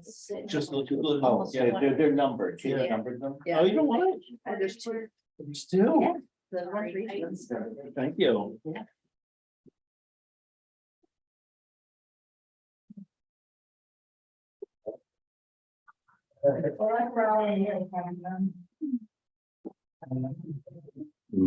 Hiring my returning kitchen manager for next summer. Hey, everyone. Was I- We're gonna mute your room while you're on lunch recess. Thank you. It's a surprise.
Minutes, we can come off mute. Oh, wait, maybe she can't hear me. How do we tell her? You are off mute. There we go. Ah. Yeah, you. Charles, the magic, the Wizard of Oz. It's like the voice of God. What is that? Where did they come from? Okay. Here? And they take cell phone data. And you're able to know whether you have a tracking device in your pocket. Yeah, I know. So, yeah, anyway. I know, it's why I turn my location services off on everything. It's my little effort at resistance. I know it's useless. So. Exactly. It's like, Yeah, just that- embrace What it. happens if you turn that off? They track you through any other apps you have that are That's like. funny. I know, Yeah, so I turn them off on, Yeah, whenever I You gotta do it install on an app, I turn off. you gotta do it on location everything. Everything. Cause they, Set the map. even when you think they aren't Yeah. tracking you, they found ways to track you. You probably don't need the map app here. No, not here. No. They want All you right, walk well, you back have to and do it forth from my house to work. Well, let's talk about transportation. So the transportation statement, there were a couple of comments. One, to again add energy efficient to the last statement. And reference evolving regulations and improved safety measures for pedestrians and cyclists. So kind of a suggestion that we need to make sure we're clear about pedestrians and cyclists. Thoughts on those? Does energy efficient make sense here?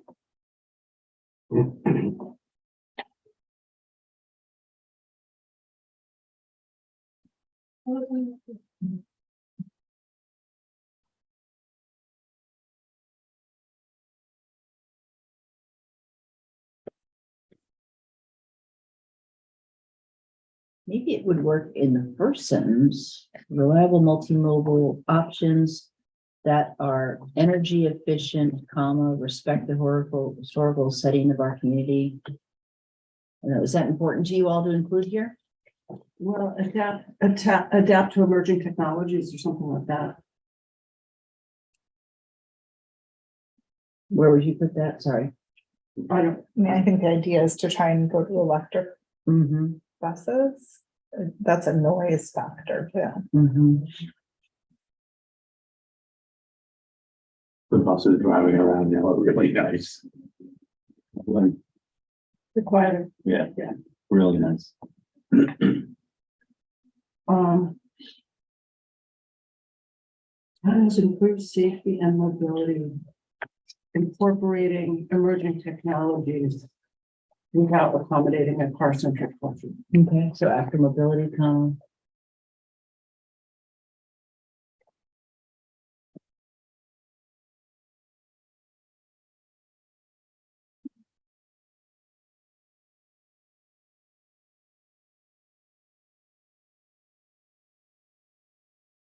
Could we say something like with an eye towards more sustainable emerging technologies?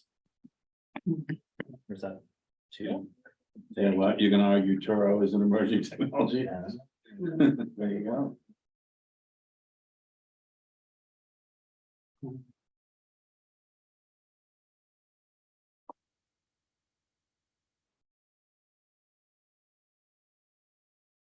Okay. I think that safety measures for pedestrian and cyclists, there's a good set in pedestrians and bicyclists feel safe Mhm. as they traverse along paths and walkways that abut our local roads.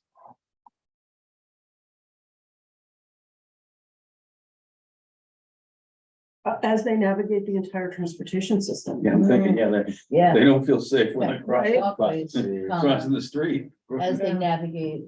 Crossing Tom Nevers, they don't The feel safe. entire transportation network. Okay.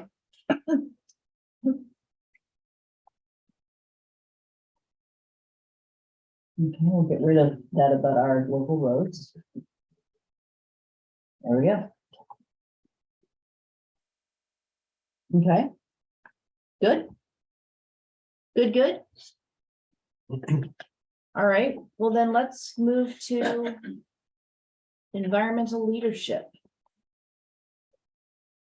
There was no suggestions to changing it, just wanting to make a comment about the importance of those as a priority. Akin to housing. Are you good with this statement?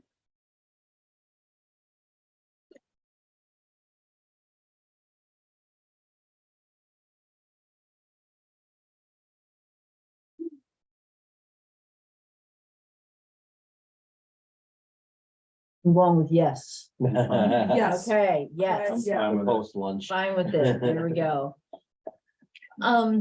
Efficient town operations. So the comment here was maybe we need to reference engaging the next generation of Nantucket leaders. You could go in that second to last sentence. The town is committed to planning for a resilient and sustainable community, maintaining, improving municipal infrastructure and assets, comma, and engaging the next generation of Nantucket leaders. And it can go in the second sentence. Second sentence better. Where we're talking about governance and Reflect the diversity of our board and engages the next generation of Nantucket leaders. I like that. Do we want to recognize someone, the succession planning of town employees? So, and that's where I think it comes in the goal, right? But you could certainly talk about planning for succession. Governance is collaborative. Representation on boards and committees and commissions is reflective of the diversity of our community. And engages the next generation of Nantucket leaders. Our employees provide vital municipal services that are valued by residents and visitors. Are engaged members of our community, and thoughtfully plan for future succession. Put it at the end. It's also some ways almost a different. I mean, efficiency of town operations is to me, it's efficiency of town operations. When we're talking about. Kind of thinking out loud. That's okay. That's why we're here. I think out loud together. Governance and representation and diversity and future of town leaders is. It's not really efficiency, is it? Is it effectiveness? Yeah, it's a different. Efficient and effective town operations. Yeah, change that. Change the category name. Does effective include efficient? Some would argue it could, some would argue it couldn't. It doesn't have to. Like, in order to be effective, sometimes, I mean, you're inherently inefficient because of a need to, It's almost, yeah, but it's nothing. Effective is the ultimate. Fiscal responsibility certainly is efficient. It could be feel way more efficient to only do things in English, but not be very effective. Exactly. Yep. It should be both. So both efficient and effective town operations. Put it right there then.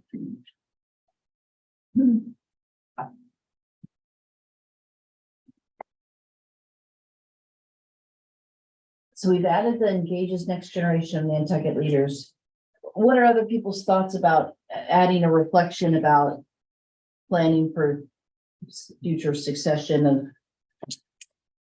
You put that there. No, that was the motion to make it a goal. Okay. Yeah, it's getting wordy here Too wordy. Okay. to me. I mean, Does that work for you? Yeah, okay, so we'll keep it in the goal section. Any other changes here then?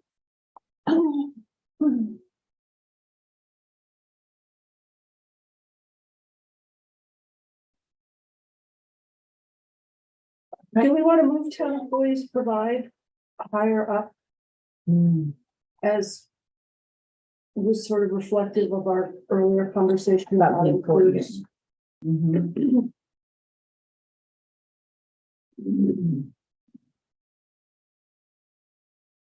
You could You switch the move last it to- two sentences. Move it to, after Nantucket leaders. Mhm. But it would be the third sentence. Mhm. Yeah. Services are valued by residents and visitors. Mhm.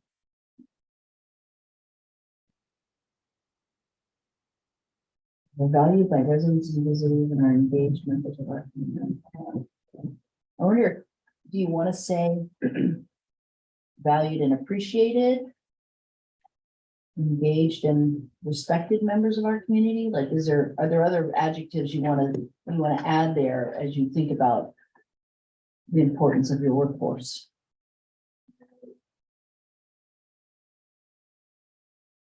I wouldn't put respected there. I'd say valued and appreciated maybe. Respected is more about the people and are respected and engaged members of our community. I think valued. Is appreciated, yeah. Okay, Feels like it's repetitive, yeah. yeah.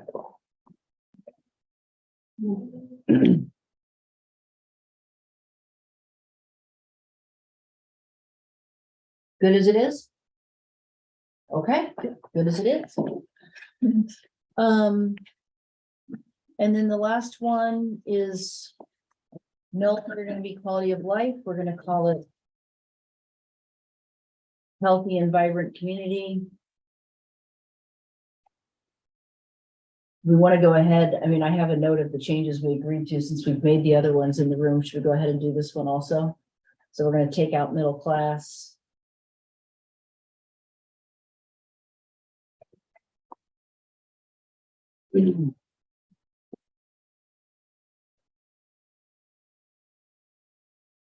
Inclusive community comes to the health and well-being of our residents, comma, where everyone is seen and cared for regardless of economic status, was the phrase we might add to the end of that first sentence.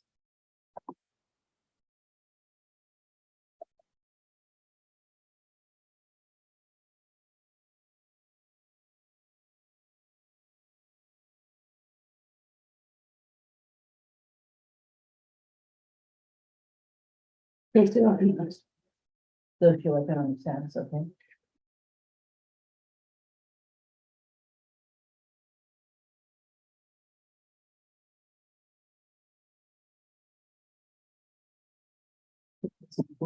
Mhm. Okay. Any other modifications here? We talked about a few things and I think we ended up with the rural, we ended up kind of sticking with it, noting and reminding ourselves of the agricultural and farming initiatives. Could I ask for clarification on the phrase everyone is seen? Mhm. I'm not sure what that means.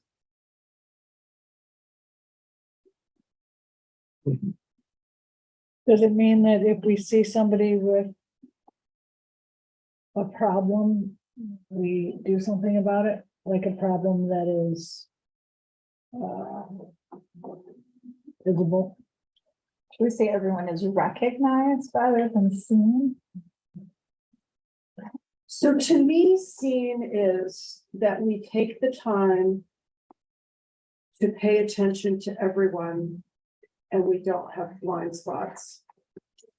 And who we are governing for and the resources we're prioritizing. I think there are people who naturally, based on a lot of factors, feel more confident to engage with town. And it's easy there are segments of the community that really do go underrepresented or under not visible. And that we just be intentional about looking for the people for whom, when we're setting priorities, to make sure that they're just and equitable for all. So that's a lot of words behind a single 4-letter word, but that's What soon means to you.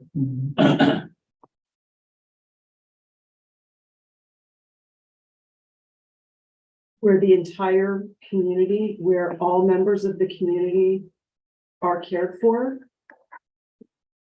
are,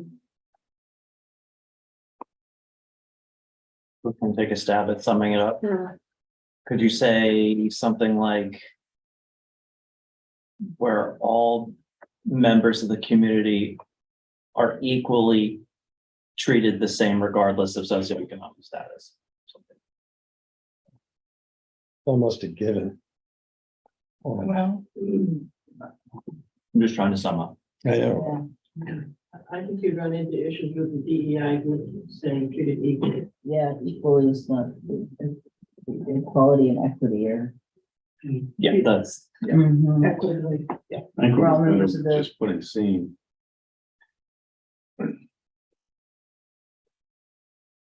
Maybe we just go back the way it was at the beginning. I don't know.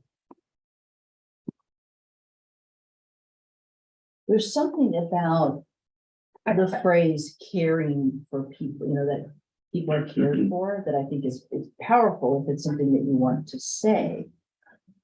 All members of the community are cared for.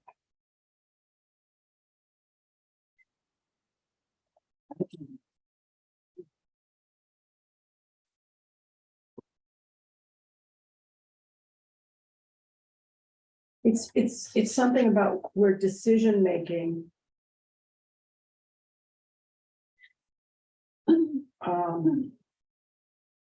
is fully representative of the entire community, or something like that,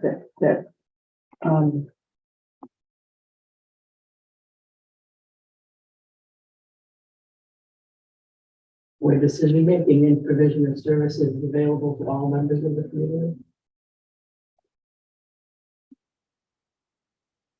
Would be something where policies are, sometimes policies are driven with recognition of all of our residents. where policy decisions reflect the needs of the entire community. Policy decisions take into account the needs of the entire community. Policy decisions.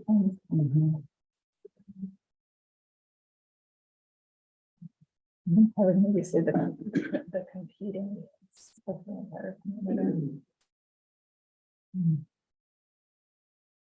And I would eliminate that phrase regardless of.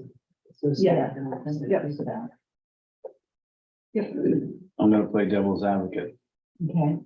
We need we need our roads fixed. We need the indoor facility for our kids. What you said you're gonna take care of the indoor, just seeing it is a little squishier and so. Well, That's we where I may- think competing needs comes Yeah. into play. And maybe it's balance, where policy decisions balance the competing needs of our entire community. or where policy making takes into it, where the process of policy making takes into it. I don't know, like putting competing. I mean, there is competing, but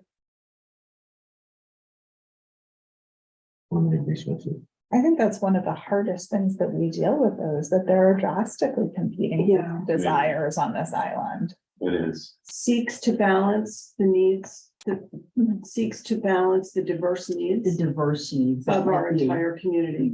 Doesn't sound like this or that so as much, but still acknowledges that's there.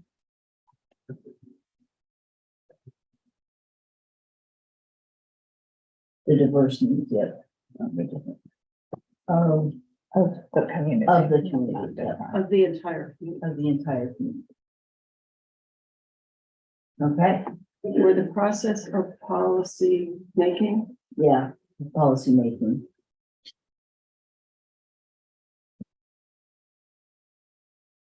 Yeah, the process of policy making. There's a Before. little bit of line. She types in swear word.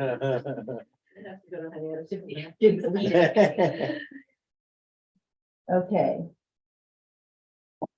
I think there's an extra space between that and diverse. yeah. There's still, gets past that noblesse of duty that was Mhm. hanging in the air there. Okay. Good with this? Yeah, okay. Only other comment before we go on to the details. Is where, I think coastal resiliency should be just mentioned, that it's addressed in all of our planning and budgeting, et cetera. But I don't know where to put it. Environmental. It was leadership. under environmental leader. Is it there? It says, It is there. it says resiliency. Okay, so maybe I'm fine. So we recognize our stewardship of the land, air, and water and work to ensure our community is resilient and self-sufficient. Do you want it to say I think it should be a little more more resilient. descriptive on coastal resiliency? Yeah, I don't know how to say it, but I think it's a key thing that we're gonna be, if these are aspirational, we would love to have this, we would aspire to have this figured out and paid for and dealt with.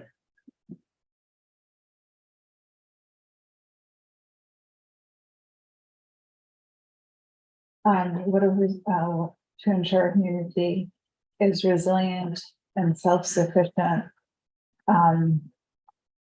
Something like with a particular recognition of the challenges of sea level rise and energy needs. You know, maybe recognize the potential for a third cable, those.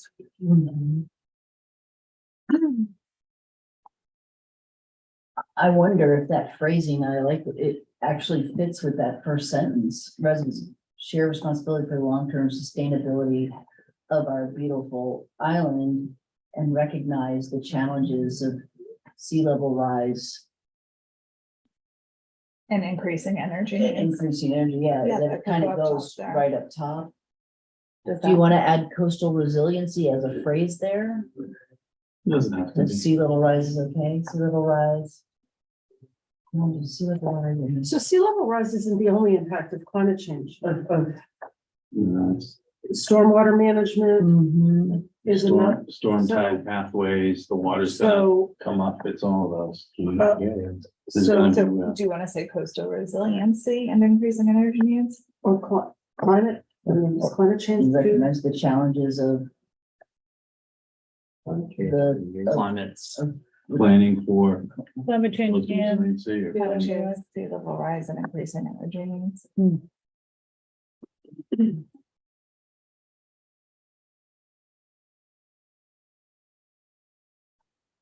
That's fine in my, recognizes the challenge of in there. And recognize. The, Recognizes there's a. instead of the challenge, the the challenges. of challenges. climate change. Mhm. are we doing more than recognizing it? Are we planning, are we addressing it? Recognizes and addresses? Recognizes and Plans for. challenges. Yeah, we recognize and address, so we identify and address, something like that, because this is aspirational. Or prioritize and address.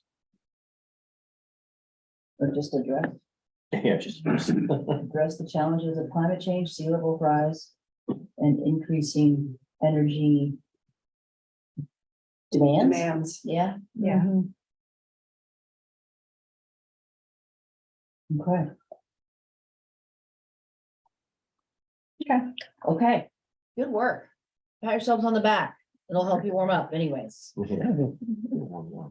Okay, so we're gonna go to what's on our plate. And so what we have here, the first slide, I think, is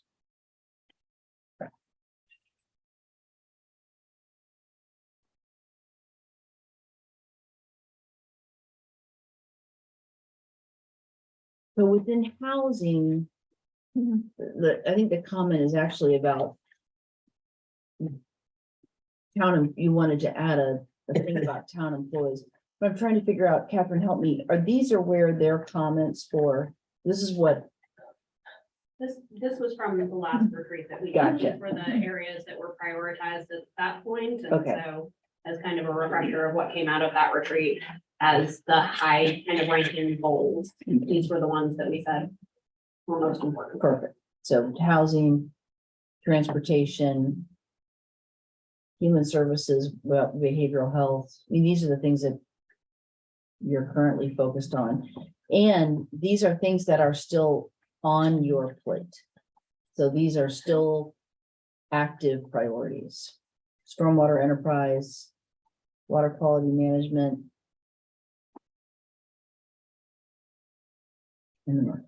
Okay. So that's what's already on the plate. And there's, certainly a need to kind of say, okay, we got to stay the course, we got to get these things done.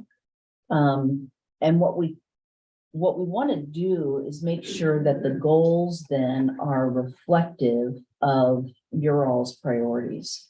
So when you did the survey, you kind of went through the existing goals and acknowledged what was important to each of you. And I mean, I would say there's a lot of energy around maintaining the existing goals. So if we go to housing, and these are, is that the first one? Yeah. Yes. Can I ask a process question in Yes. terms of the strategic plan, right? Yeah. So the stuff about the landfill acquiring the assets, right? That's sort of been decided, it's in process, it'll be executed. And this plan is meant to go for, we're amending it every year, right? Okay, so, Yeah. never mind. I was thinking 5 years, Yeah, it'll be long. Yeah. Done. We haven't, yeah, it might come off the list before the end of the 5th year, absolutely, because you all, I usually tell groups like you're kind of setting these intermediate goals on the way towards achieving that longer term vision that's in the aspirational statement. So each of the goals might be 12 to 24 months, and some of them for you all seem like the first housing goal in and of itself is like, it's just a constant drumbeat. Like this is just something that you always have to be mindful of. But it seemed like there was energy here with housing of having a priority goal statement that we would write. It's just about housing town employees. And add that as a new goal. In many ways, it's something you're working on, so it's just recognizing the efforts. The second, narrative. Finalize a plan to address. It might be more about prioritize Needs to be the reworded. housing needs of town employees. Yeah, prioritize housing needs specifically for town employees year round season. Yeah, It's not the plan, it's. And yeah. And then we get rid of that other bullet, finalize. a plan.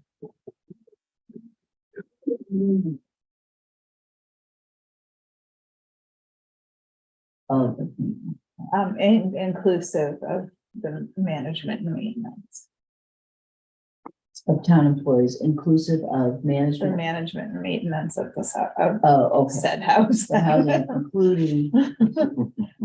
Yeah, Development.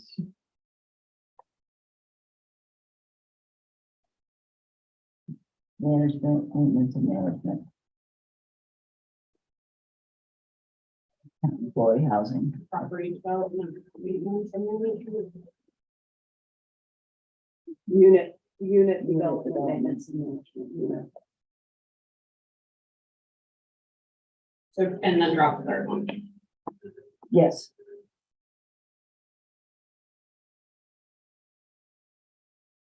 Okay. Is there this whole question of people who work for the schools being considered, I mean, when the survey went out, right?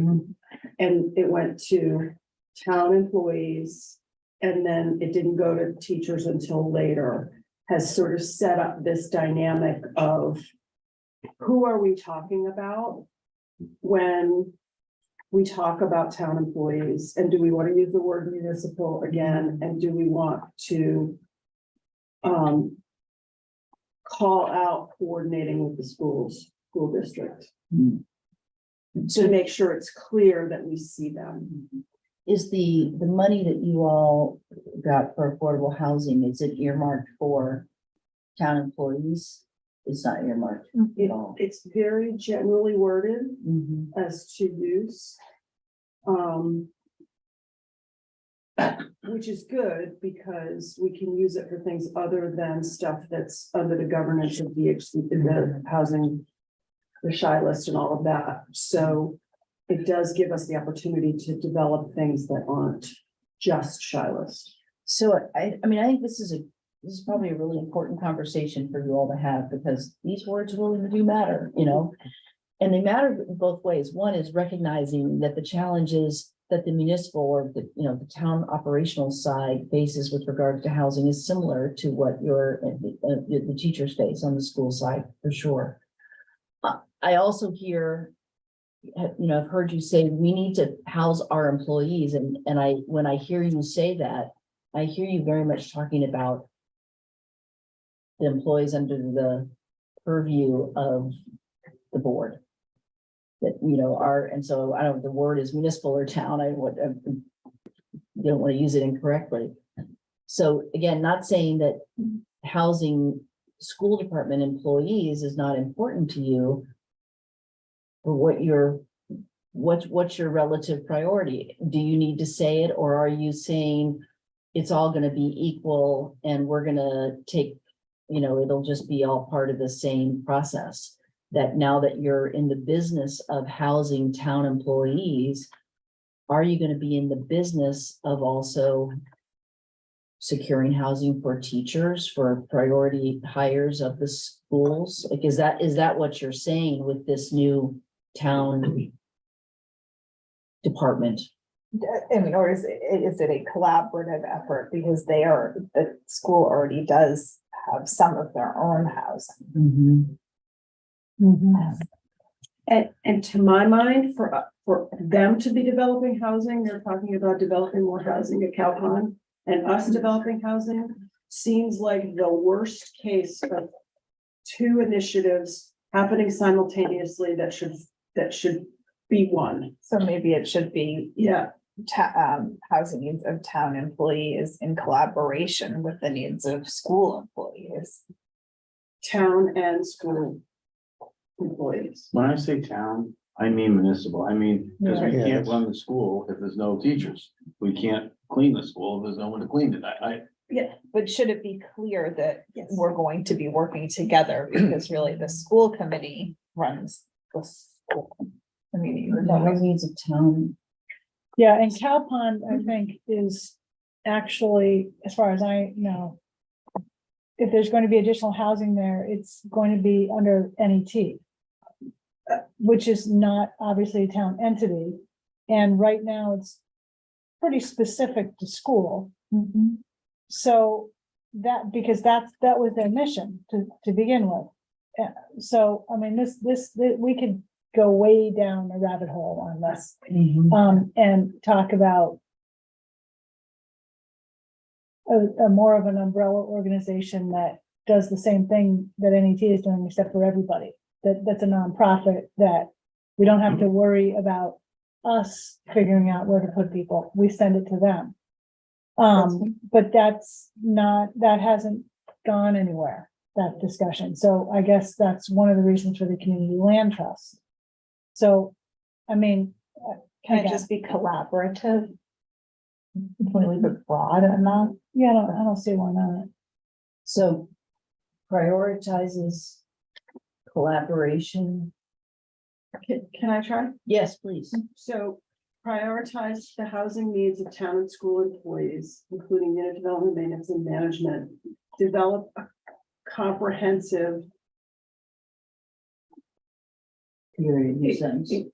develop a comprehensive or a coordinated, coordinated housing effort across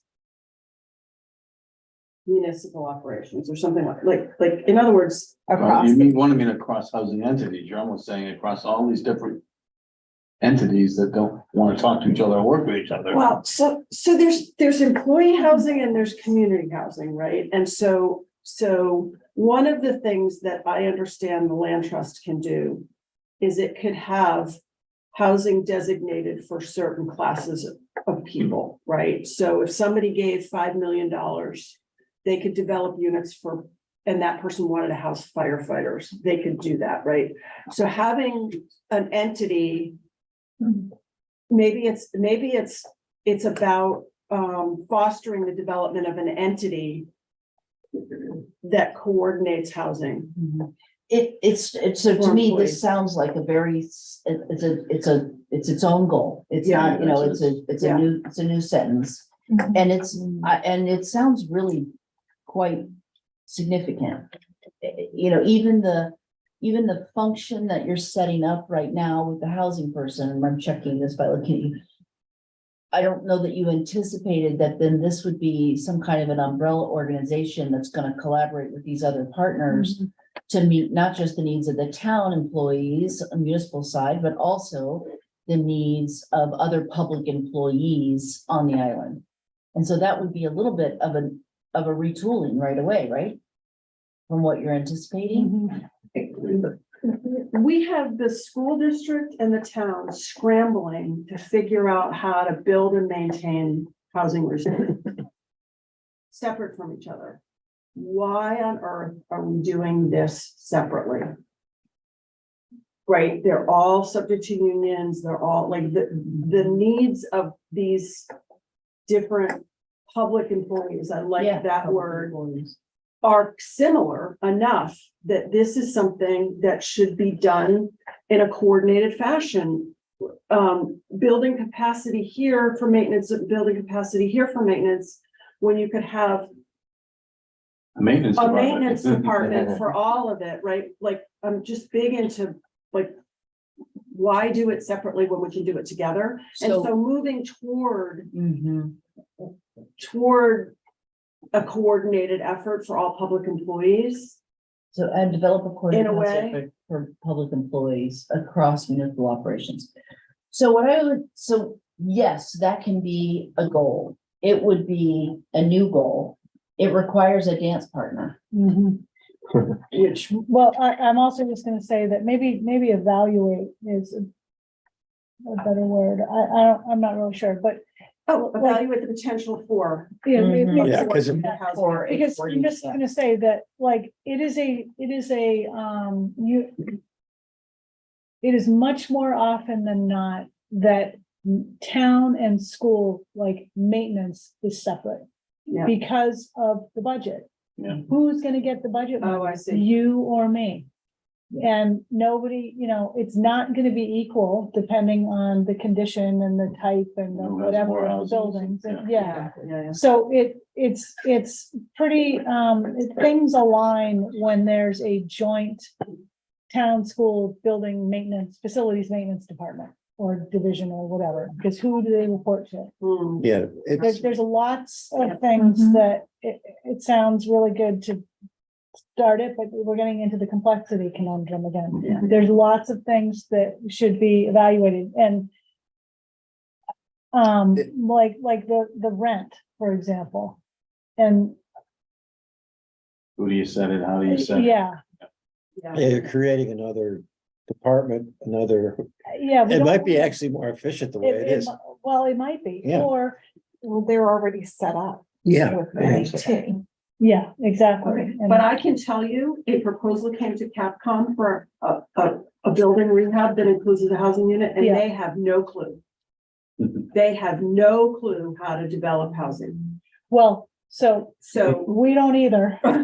Look at us. We have, but I know the At great project you're- expense. Yeah, and I know the exact project, and they're in the same, I don't wanna say they and us, because we're all in the same boat, we're trying to figure out where can we establish housing that if we're doing a reno or we're doing something, can we put some housing in? And that just needs to become, I don't know, we could talk about this for hours, literally, right. because.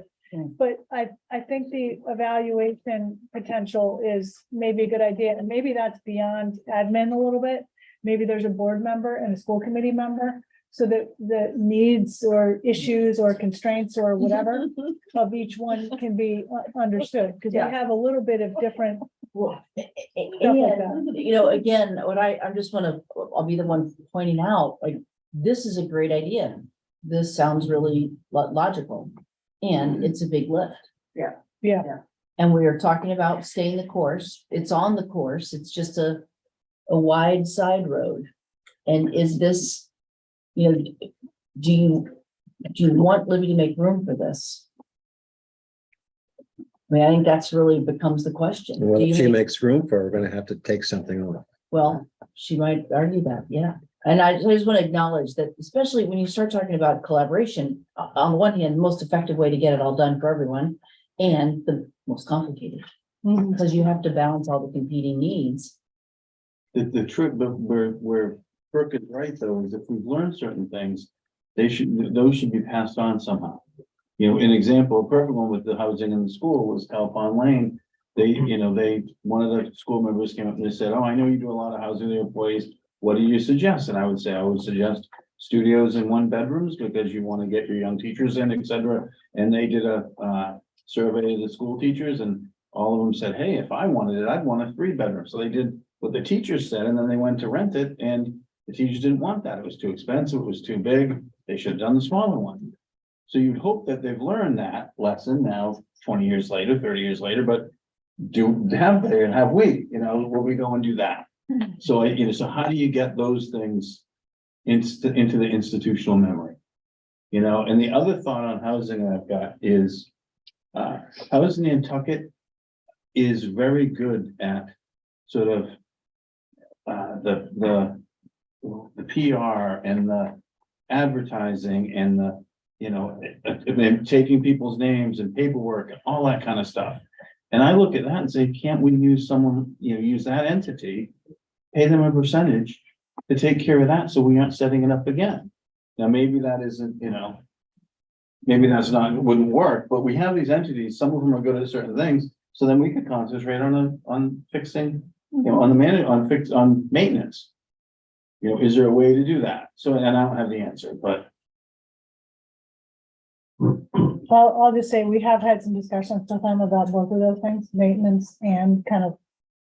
They're not good at management. maintenance, I know that. Well, I'm not saying they're good or bad at anything. They're very willing to have discussions with us, but it is gonna be a matter of, if they're gonna take on something like us, they're gonna need more resources, same type of resources we're gonna need more of, and they're gonna be just as hard to find as we are, and they're gonna have to house somebody, and Yeah, they're the same issues, but anyway. So there's a lot of collaboration happening in the housing sphere outside of the municipal efforts, right?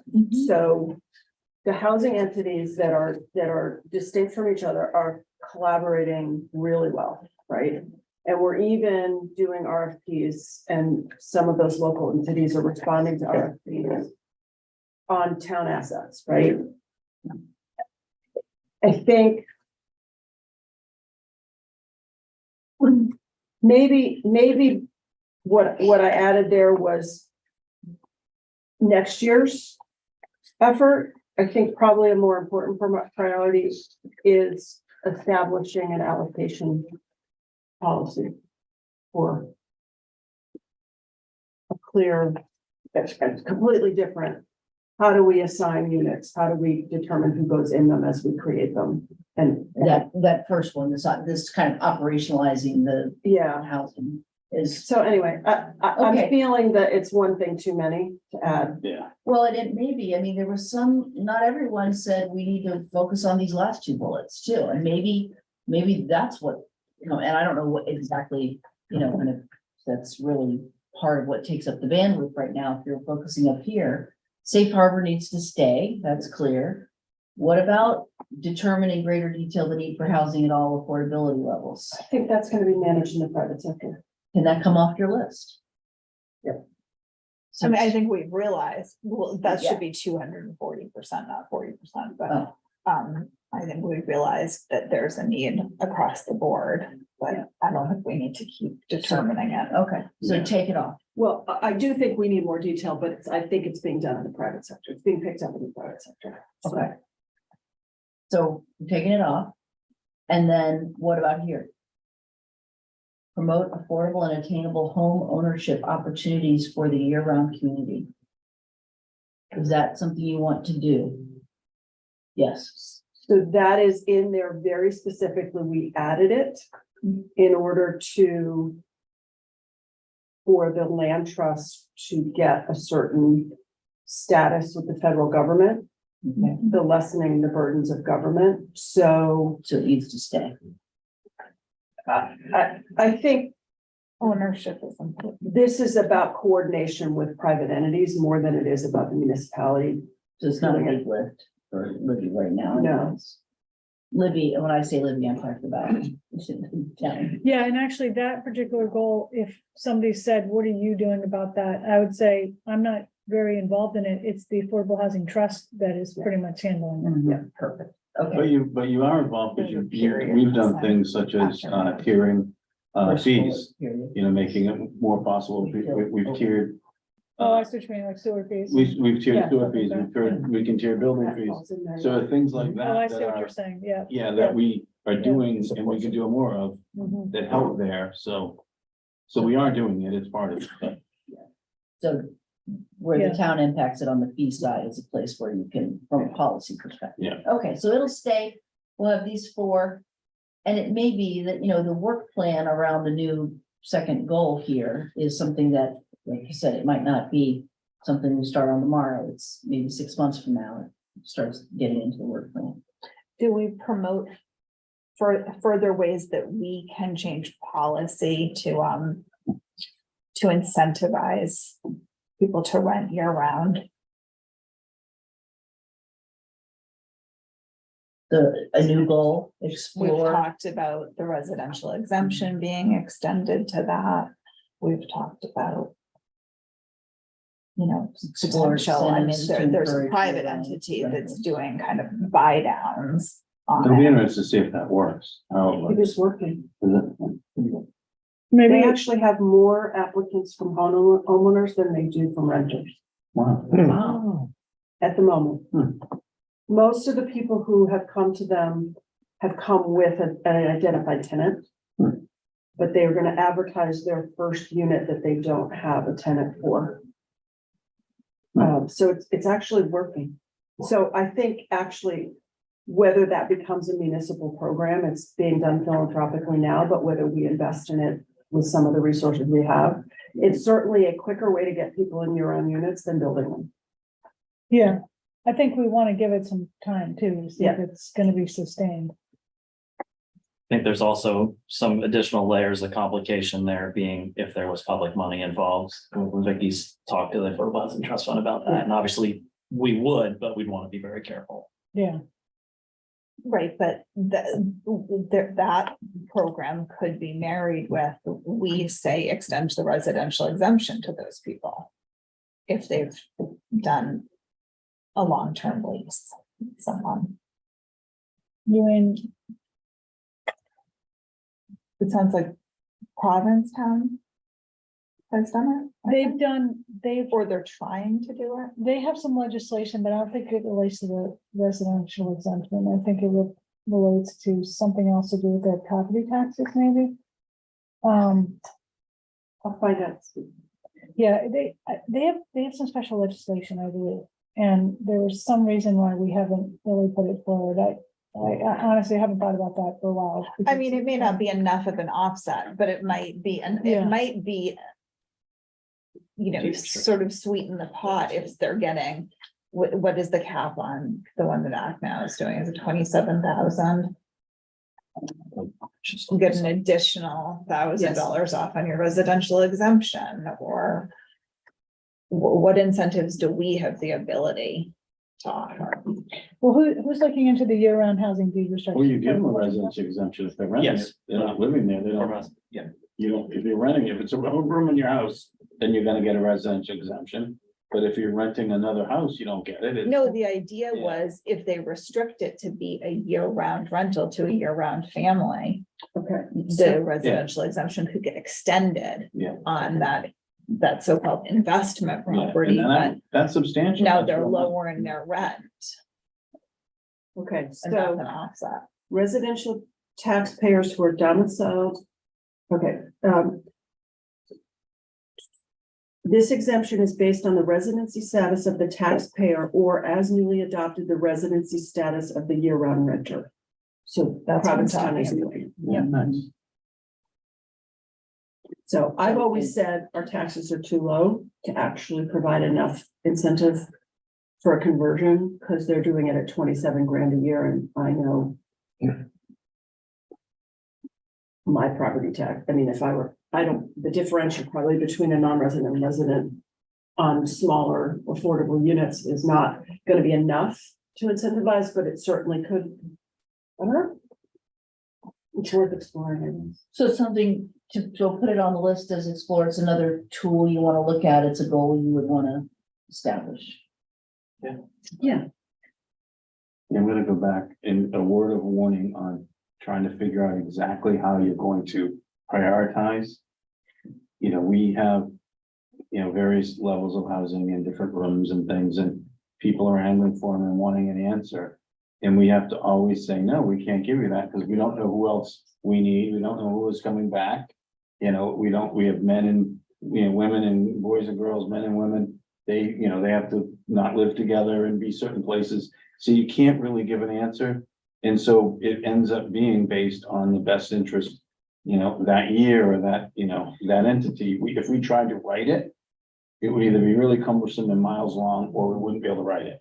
So I think we have For to, who goes in what units, do you mean? yeah, who goes in what units and who gets what house and, you know, et cetera. There is, like, housing Nantucket has some pretty clear parameters of like family size and whether, and you know, that different sexes of children can't share a room. There are some Yeah, so there's things parameters like that that you are can not do. reinventing the wheel. Yeah, there's things like that we could do, Like, but, we wouldn't say put a Libby- single person in a 3-bedroom house. but yeah, exactly. But say, you know, say we really need, say we don't have any, you know, you need a place for a fire chief. You know, and he's in, or a police chief, and we've got a perfect house for them. We can't have a rule that says that, you know, you have to be in line and the next person in line gets it no matter what. You have to have a family. You have, that yeah, you have has to, that. like, you have to have a way to jump, you have to have a way, you know, to incentivize that position at that time, because it's top priority. So you have to have a way to influence the priorities. Yeah. So if you write it too strictly, then you can't make that choice. Right. And that's what I was kind of getting at when Yeah. I was talking about having a policy on allocation of units. Yeah. But you gotta be careful that the policy isn't so strict that you tie your own hands and then, you know, and you're so strict that then the people who are in line go, hey, wait a minute, it says right here, this, I'm next. and Libby just screwed me, she took it away from me. Why do you Like, have to? well, that's what they'll say. No,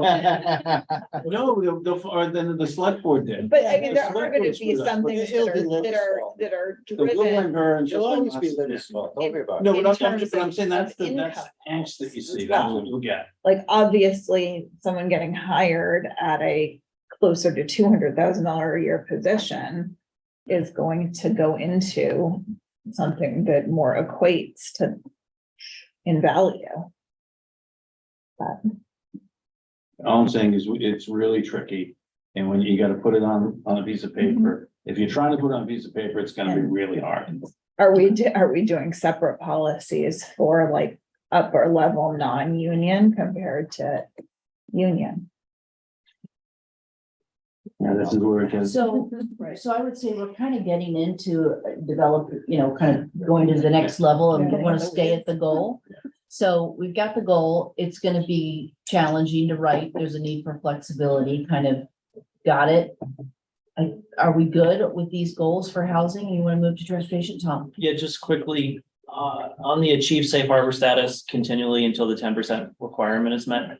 Do we want to put parenthetically after that, that number is reset every 10 years after the census for the public's knowledge, because it just went up by 128 units, and that obviously shifts our goals.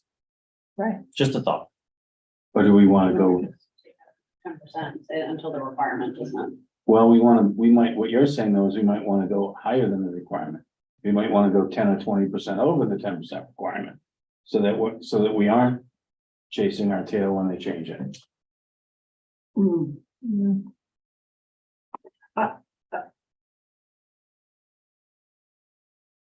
I think just achieving and maintaining safe harbor status under chapter 40B Says well. says it all. Yeah.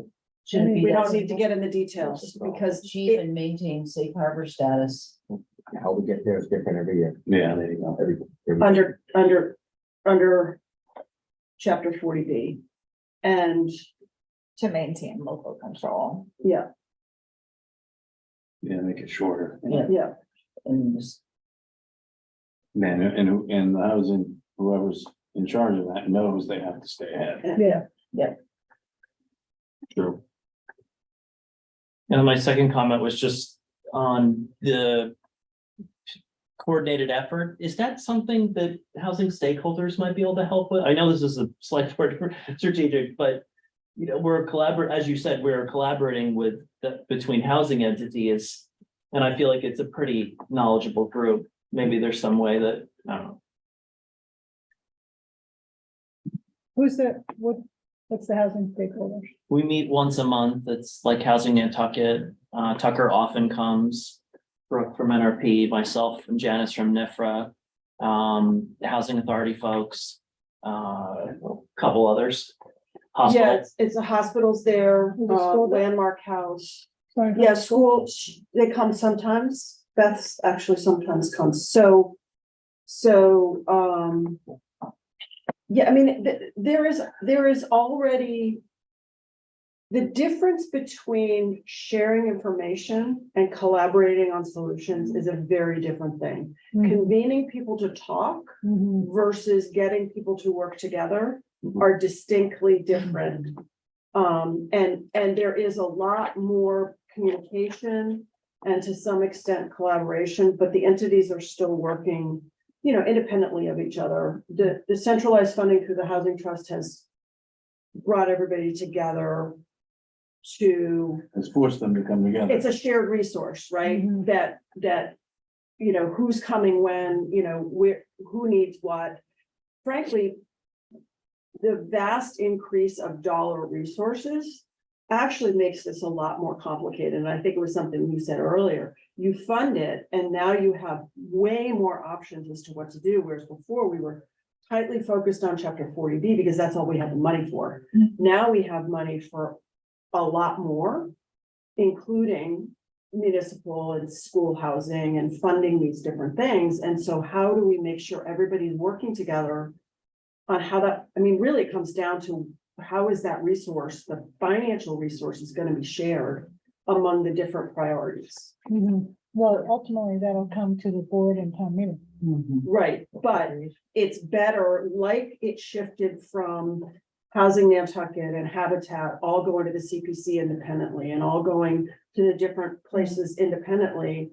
The Housing Trust went to the CPC and then those entities came to the Housing Trust. So how do we sort of take that model in the unit development planning to say, we're doing this, we're gonna need this much money, we're gonna, you know, and also really to me, it's the know-how and the experience of, you know, maybe shoehorning a one-bedroom apartment above an administrative building doesn't make sense because there's a $300,000 sprinkler requirement because you're mixing commercial with housing. Whereas you could take that money and do a project with somebody else and get that teacher housing unit way more cost effectively. That's kind of what I'm getting at in terms of making sure we're sharing knowledge, resources, and the money effectively. So. I look at that and I say, but if you end up with 3 or 4 offices with, an executive and and someone answering the phone and 3 fax machines and 3 this and 3 that, if you could do it in one office with 2 people, with 3 people instead of 4 offices with 2, you could do it in one office with 3 or one office with 4, you'd be better off. And so That's second bullet point. I understand. That's what I'm sort of, I think there is some duplication that could maybe be brought together. Anyway. I'm speaking on this.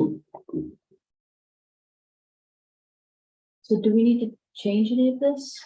Or is it good? I think we're good. Complicated. Yeah. I think it's good. It's complicated. Next year's complication conundrum, we'll talk about this. All right, let's go to transportation. So transportation, you have these 3 goals. Last year.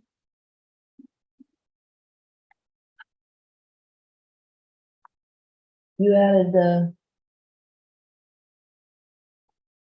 and maybe it wasn't a goal, but we added the education relating to motorized bicycles and scooters, and that's been done. You did the video. Are there other goals? Is there any goal here you would want to take off? At least 4 of you wanted all 3 of these to carry forward. It was from the survey. You would be. I would take off parking. You would take off downtown I would parking take off management. paid parking, and I would move it towards more reliable bus service. That's probably just me. So. Paid parking. So then you really want to do that? I do, and I think we have to. What's happening now is, since it isn't, the downtown parking has to be extended again. It went to Sunset Hill, it needs to go further. People are parking up in Lincoln Circle all day long and walking in. There's cars parked on the side, on sidewalks and the sides of streets, all the way through these areas, Brant Point, Cliff Road. It's just gonna, if we don't do something to slow that demand downtown, and the fact that people find a way to stay all day. And it's also that's also our funding. So that's how we're gonna fund buses. That's how we're gonna fund an improved system, and it's how we're gonna have room on the roads to actually buses and things to work. If everybody keeps driving their cars and parking downtown all day, or just on the outskirts of town, it isn't gonna work. All right, so at 2 ends of the spectrum, we have Dawn and. That's I fine. know, it's fine, it's good, but then, so what do others think? Yeah, Brooke. I have a question about administrative capacity to do this relative to others. I think I absolutely hear and agree with you, Matt, on it. But where it falls in the what do we need to get done first? It kind of is like, there's just so many other big things that feel more pressing. If we don't keep this on, then it will be perceived as we're taking it away, and it'll be another 10 years before we have any chance of doing it. Well, if we did the complexity conundrum, kind of all the decisions that flow from this, I mean, I think it speaks to from a capacity standpoint, it's certainly complex. And even the other day, there was conversation when I was at town hall with them about you have to find a way to meet all of the different objectives that people have for it, that you can pay in any currency you want to pay it in, or use your phone or not use your phone. And it's very complicated because of all of the competing demands that you're trying to meet. It's fallen down the list for me. It's fallen down the list for you. All right. So it does take time. It hasn't gotten done yet, and it's been there for a while, which perhaps points to capacity, although they did do the license plate readers, which is, that's new. Enforcement, better enforcement. Tom, Malcolm, what are your all's thoughts? Well, I haven't done my deep dive in this subject yet. And I'd have to really be convinced that we People love their cars and they're gonna pay to put them wherever they, I'm not sure how much paid parking is gonna help us. I'd have to look at that and study that. I agree with Matt, we should keep it up there. It's not gonna happen soon. I think we should keep the gathering data up there. Yeah, I need, it's on my list to really study it. It sounds like a good idea. I'm not sure it will really help our solution. Or a problem. And BADC still have it, Mike Burns has it as a priority, they've kept it as a priority. And it took Yeah. about 15 years to It's get it still on as a on priority, there. because it was such a fight, so, anyway. So let me pose a question. Is there an interim step of data collection with the readers? Just putting some resources into analyzing the data to determine what the impact it would really be, as opposed to it being theoretical. They've done that, it's been done a couple different times. Where is that data I can find? You could talk to Remain, there was a study done about 10 or 15 years ago. Yeah, I They remember sent that. 2 kids around Yeah, and they covered the whole downtown with license plate readers for like 2 days. Yeah. So they know where people parked and how long they parked, et cetera. And it's only gotten worse since then. Right, so So, I don't know that it's actually gotten worse. I think we need current data. Well, we could get, if the and license plate better readers are working enforcement. and are doing a full sweep all day long, then we could have the data and we could hire someone and he'd analyze it in not too long, you know? so the other day, I tried to revive this a little bit by pulling out the most recent paid parking presentation that former transportation planner Patrick Reed provided to us, which was roughly a year ago. And, maybe a little more than that. Actually, it might have been a year and a half ago-ish. In any event, I gave that to the current transportation planner and left it, here's where we left off. Let us know what the next steps are. And one of the next steps he indicated is to get a hold of the data from the license plate readers from this summer and analyze it. So he made a request to the police chief to get the data, which should be easily able to be given to Mike Burns to analyze. The police department is not going to, they're not No. analyze. So it is in progress. I believe so. There was a group, Nelson Nygaard. There we go. Yeah, he was, Yeah. he knows here really well. He's done it multiple times. So Mike has problems and can't, he can help. Libby, if I may ask, I remember watching the board meeting and that presentation a little bit. If I remember correctly, there might have been something on a parking commission and also hiring a parking coordinator and how that fits into all this complexity and hiring and.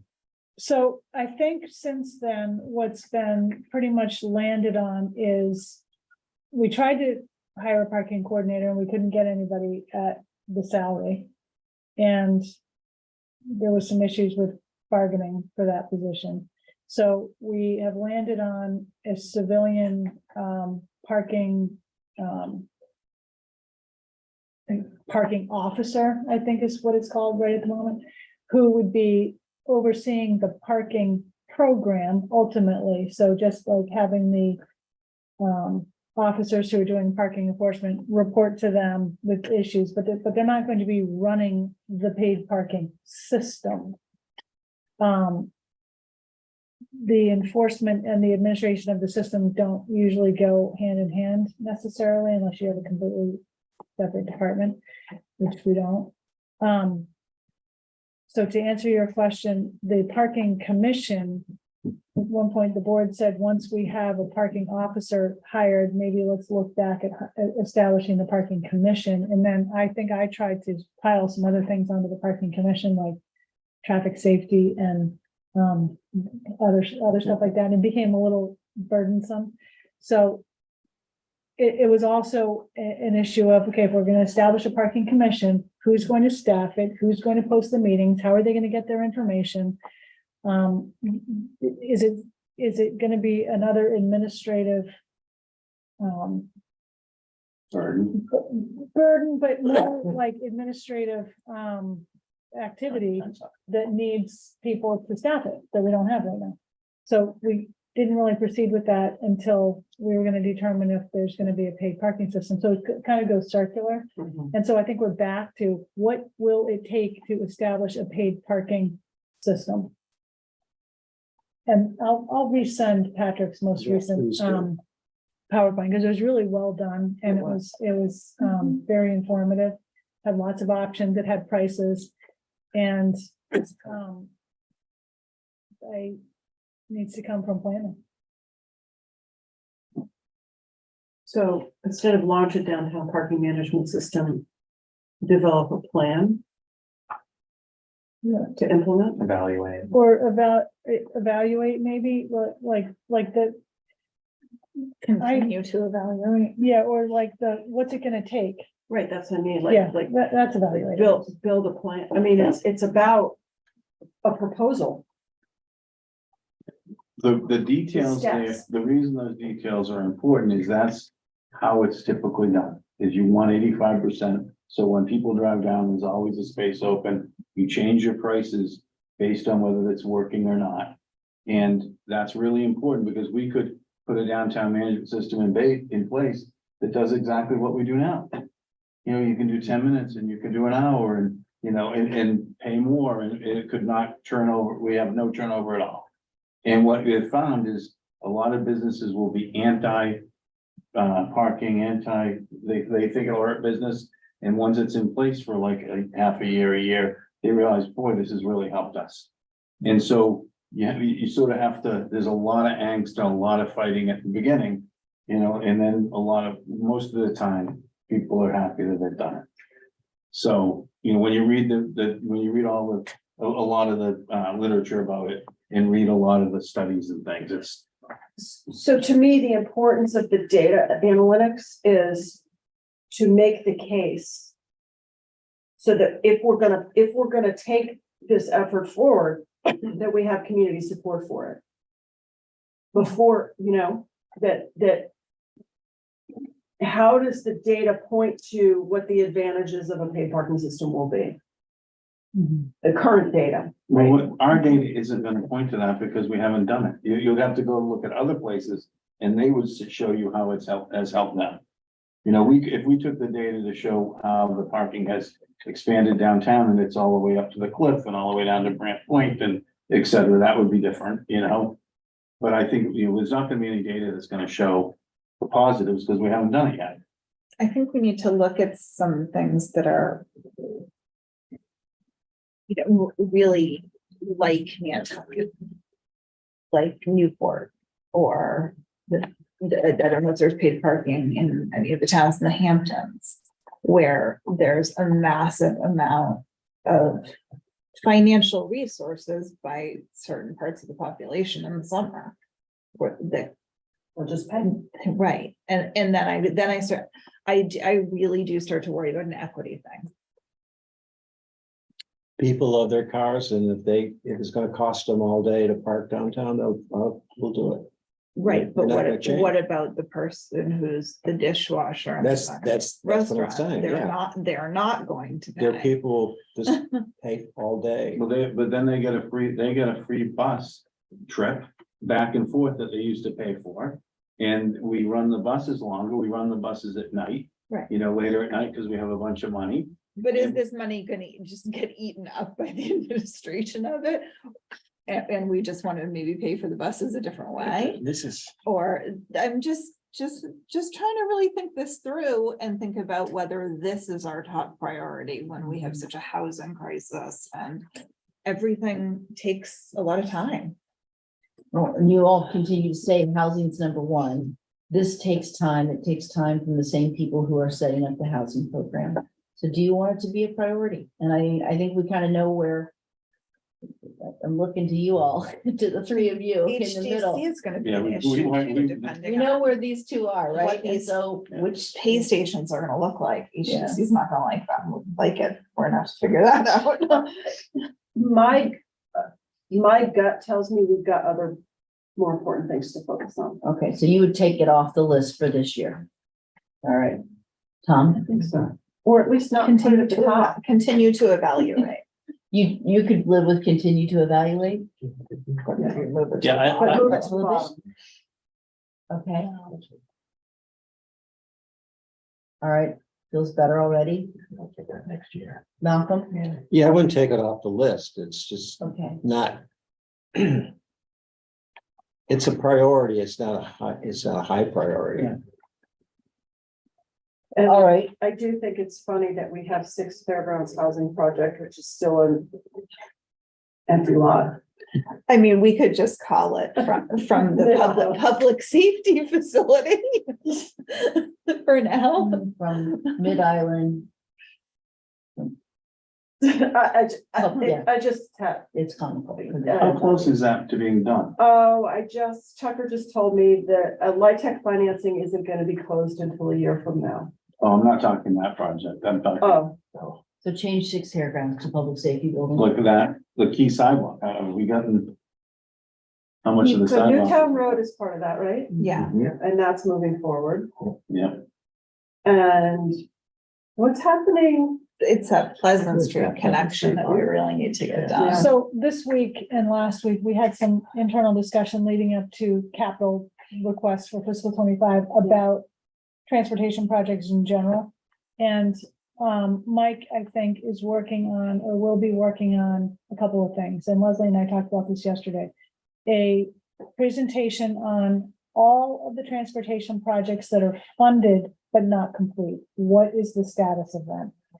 And a map showing for the past, I don't know, 10 years, pick a time frame, what projects have been completed, so that we can see what progress has been made and also what is in the works and where there are maybe areas that we want to focus on. So that is coming now. As far as a key sidewalk route connection from Mid-Island to the ferries, I mean, there has been some progress there. The bike lanes and the bike path extension from, it's not exactly this, but you can use it a little bit. Monomoy to Milestone Rotary.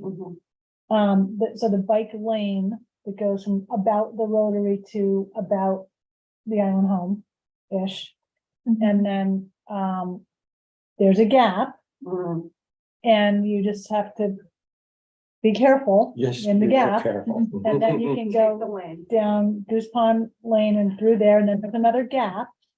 If you're on a bike, if you're walking, there are sidewalks. They're not the best sidewalks in the world, but there are sidewalks to get from there to the ferries, but these gaps need to be filled in and it needs to be more seamless. So it's in progress. I would definitely leave it on. Okay. Is it worded right? Someone had suggested maybe a different wording, I think, create a complete network of sidewalks / MUPs that would allow people living in Mid-Island and downtown Florida to access a full range of needed services without the need for a car. Is that the same? It's the broader concept, and then the Yeah, I think, tactic is this, you're gonna fill this gap I think that's a more holistic goal than one a year, because the one a year becomes the tactic. This year, it's this one. We're working towards this Yeah. broader, I mean, I think ultimately that goal that you just read is is what we're doing. Yeah, what, well, and is what we're shooting for. right. So let's maybe put that as the goal, and then the other ones becomes the tactics annually that you fund. We'll just sub the language. I don't know who it came from, but somebody, I think when we did that I think we thought that that was gonna be relatively quick. Yeah. And then Yes, we we did. could declare Yeah. victory Yeah. and move on. I We think did that think was. that, and then the pandemic, I think, maybe came along and might. Oh, no, I understand all the different things Yeah. that happened, but I think that, so. Yeah. But that's why it was so seemingly simple. sometimes. Yeah. No, I know, but Yeah, I'm no, just, you're right. like, I think we looked and said, yeah, we can get this and show that this will work, Yeah. and then we can. It'll be Because so Not, easy. not so much. Well, because when you start, because I'm gonna sort of change it slightly, when you start thinking about what do we need to do transportation wise? We need to do the planning for all these dense areas. We need to have an overall plan for how we're gonna park cars on the side of the road and have sidewalks and connect them. And that, so we almost have, we need to actually be making a, sort of a grid pattern and a planning goal of getting this done. So so it isn't just, oh, we'll just put the Cape Cod berm and let them park wherever they want. Like, we have to, like, I think in a way, if we were like, because we're saying, what's, what do we, like, what is our thing? I would like it to be that. So anyway. Does that make sense? Did I explain that? Some more comprehensive planning. Yeah, like I think sort of from here out to the airport should all be connected, and it should all be, explained. Cool. Oh. You have it. I was about to send it to you in the chat, sorry. No, that's, I You got it. Perfect. Cause I think there's some truth to that. Like, if we were trying to have a goal, like, wouldn't it be to know how we want this area to work into Well, the future? Well, the idea is accessing services without a need for a car means we don't necessarily have to have a whole lot of parking spaces, right? That, if No, people can but- move around without their cars. Yeah, but when you go Yeah. through the dense areas, you go down Marion Drive or Essex, et cetera, and realize how they're moving on to Hinsdale now, because there's no room on Marion Drive. And you're realizing that it's not set up for the amount of people and the amount of use that is in these areas and the amount of vehicles. And then you say, geez, so I think that's, we have to be thinking about it. And a good way to do that is to put a lot on street parking. When you're doing it, don't just make it as cheap as possible and thin, make it a little wider so you can park outside. They're gonna park there anyway. So anyway, it's a long story, but I know it's not necessarily our goal, but as an island, it should be a goal of understanding what we want this to look like in 20 years. And be slowly working toward that every year. I remember one of the issues that came up early in this discussion was the need for bike parking. Afterwards, we got that bike park between the old fire police station and the town building, but there's still more need because people are still parking on trees. Because nobody wants to walk 50 feet from where they park their bike. They want to stick it right outside the store where we're shopping. I do it all the time. It's terrible. I'm fat. Is there anything else you want to add on transportation goals, or are these the three? Yes. Do we need, should we add something in there in regard to shifting the mode from driving alone to using other modes? And promoting safety and those other, there's been a lot of discussion about how unsafe So, the and e-bikes promoting are at some of the, safe use. some of the alternate speeds modes. that they're going. Okay. Do we need any policies about how those are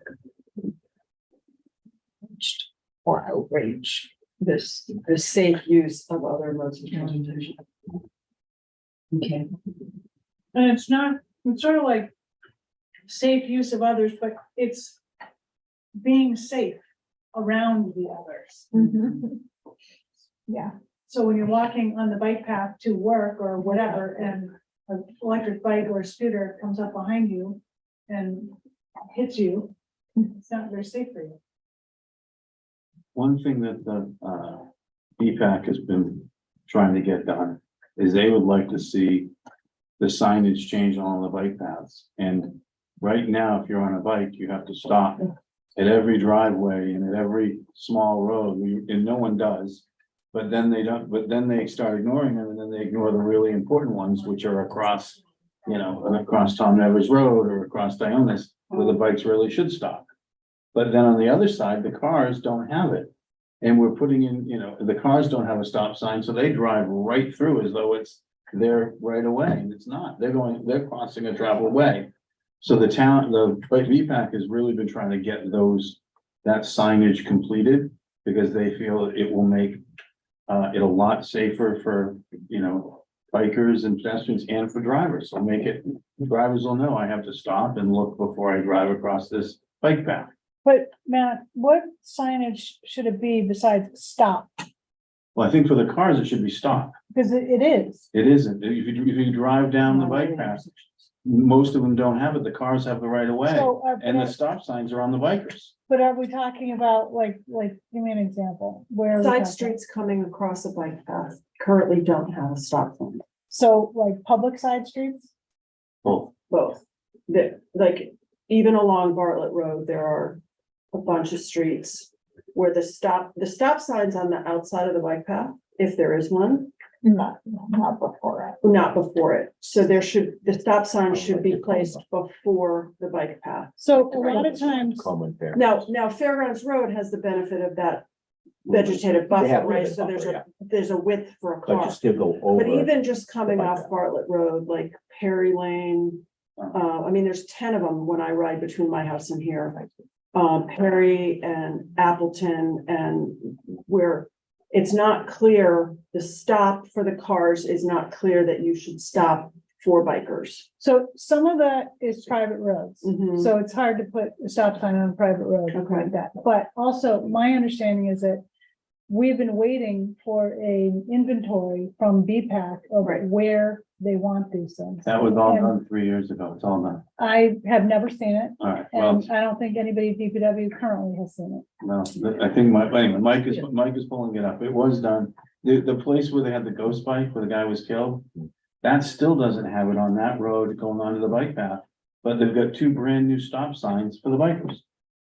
So the car that flew off and killed the guy, that road is still, it has no stop sign. Because I think it's Does that- private. I Is there understand, something but about it's, these goals that need to be adjusted to reflect that, Matt, or is that just another issue, something that's being worked on someplace else? to it's deal being with? worked on, but I think it would, I think BPAC would love to see it completed, but Okay, Okay, so promote.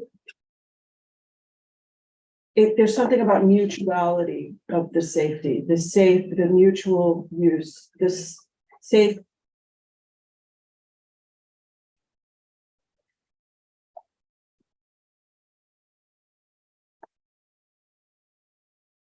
To promote the use of other modes of transportation and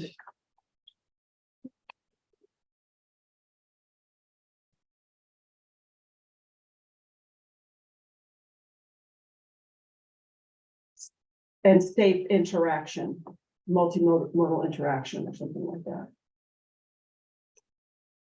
Because that's what we're talking about. Like how the intersection of cars and other modes and walkers and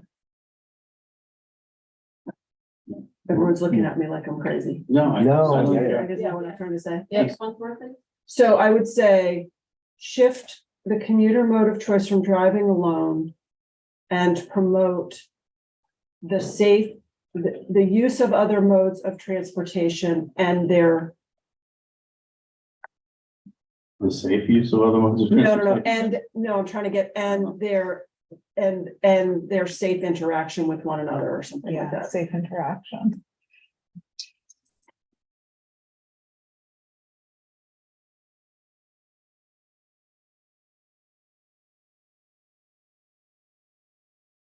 So it implies everybody has a role in the system, the transportation system being safe, regardless of what mode you're in. I think the state just passed 4-foot rule. For the car is to give a bike 4 foot from Block in behind. Nantucket. Well, and 4 foot from the side. I think you're right. Yeah, There was something. they did pass this and we, the bike BPAC was asking for 3 feet and 3 feet from behind and 3 feet from the side. So that people aren't like knocking bikers down when they go by them. And I think this wording, promote the use of other modes of transportation and their safe interaction with one another, the promotion is both in the use and the interaction, which includes education, which is an important part of this. Don't wear black clothes when you're riding your bike at night. Oh, my God. I almost killed someone coming back from last week's a meeting, select board meeting. Okay, we're gonna say we're done with transportation and we're gonna move to environmental leadership. Right, do you need a quick break? You good? All right, we've got a few more of these to push through and then got about an hour and a half of time. So environmental leadership, we've made a couple tweaks to the statement. All of you have agreed that these two need to stay as the goals. Can I just add? Yes, With flexibility for emerging technologies? to the first one. Guided by principles of sustainability, comma, with flexibility to To accommodate, adapt to emerging technologies. emerging technology, yes.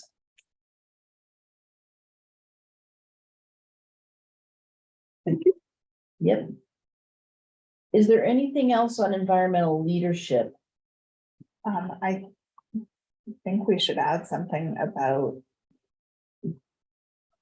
moving forward the goals of the coastal resiliency plan and and also establishing what are we calling them? The coastal, The the coastal zone Coastal resilient districts. districts, yes. So implement the goals of the coastal resiliency plan. Libby? Well, I mean, not Plan just for, or this more than but like the coastal resiliency plan has a bunch of projects. I don't know if it has like goals called out. implement the Yeah. Prioritize Recommendation. implementation of Yeah. projects in from the coastal I resiliency mean, plan. I think the board has. is this already? Well, done, I don't basically? know. Should, I just wonder if it should, I feel like people constantly ask, like, why isn't there anything in your strategic plan about? Yeah, that's true. Yeah. Yeah, Coastal yeah. resiliency. It might be. Okay, so maybe we should Yeah. just call it out, even though it's underway. I like that. This wording So works. something along those lines. I'm a little worried about prioritize the implementation of coastal resilience projects when we have a billion other projects. That Yeah. are, like, this implies we do this before we do other things. Well, or you So could it's say That's not what incorporate, I meant. yeah, no, incorporate implementation of coastal Incorporate resilience. recommendations of the Mhm. coastal resiliency Yeah. plan. Incorporate instead of, yes. They still need to be prioritized in some way. Or And they would support. get Yeah. I prioritized think they against are in other the plan. things. Yeah, They're because, prioritized you know. in and of themselves, but Yeah, not, they are, right? yeah. Yeah, there's about 40 and about 8 of them have been done so far. Another 8 or 10 are underway. Okay. So Incorporating. Okay. And I mean, I might say something like, try to do these things when we're doing other things like running water or repaving or, I don't, you know. If there's an those- opportunity to get a To coastal cross. resiliency project done at the same time you're doing a project in that exact same area, kind of a thing. Yeah, something like Yeah. that. So incorporate recommendations of the coastal resiliency plan within other capital project planning. In conjunction with. Yeah, in conjunction You with mentioned other that capital project a planning. couple times at Mhm. SB meetings. That makes sense. On the second point, do we want to finalize and initiate? It's already happening. I mean, it's not, you know, I mean, we've already adopted the plan. So it doesn't need to be final. So And it it's is finalized. It's It's coming from implement. Capcom, What is? the water, starting the water quality management plan has a capital outlay, budget outlay. Doesn't it, through natural resources? Yeah, what is that for? Yeah. It's something, it's part of the plan, like it's Yeah, one of the no. items in the plan. Yeah. I forget what it is, but. Yeah, implement, I guess. we need that. Text after plan. I mean, at this point, is it just implement the island-wide long-term water quality management plan? Yeah. Presumably those things are all. They're already in it. Oh, it's the baseline environmental data program that I'm talking about. Yeah. I think that's enough. The only advantage of keeping them in is it tells everybody that we're looking at everything. Yeah. You know, Maybe- we have to have it in. Event like it's ponds and, yeah, that's the only advantage of keeping it in. Just on a side note, for an agenda item for one of our board meetings, we have a review of Jeffrey talking about our pond pollution.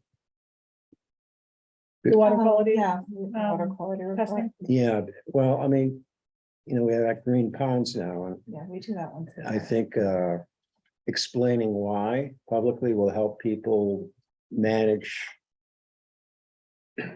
fertilizer and septics and just reading now geese. Geese are actually a major contributor to that. She back from there,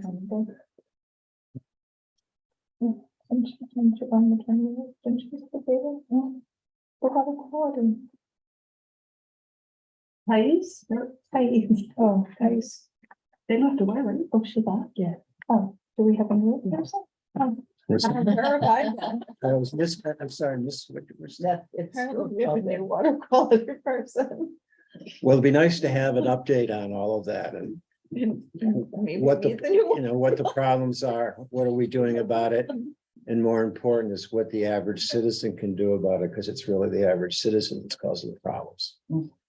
Just simply a board meeting. Any others on here then that you wanna add or change? There was a couple other notes, but it seems like these are the ones that are.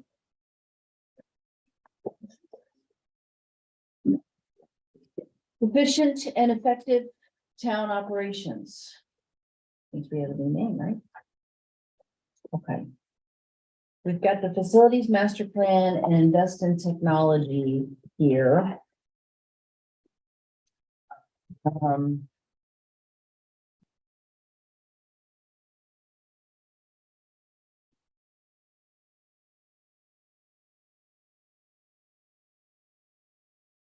So I feel like we did develop a facilities master plan. Now we have to implement it, but Okay. implementing it means securing the resources to do that. And I think we're struggling with this a little bit because we have couple of really large projects in the master plan, like the Island Home, the Senior Center, and the DPW facility, and kind of on our minds all the time is a new central municipal facility.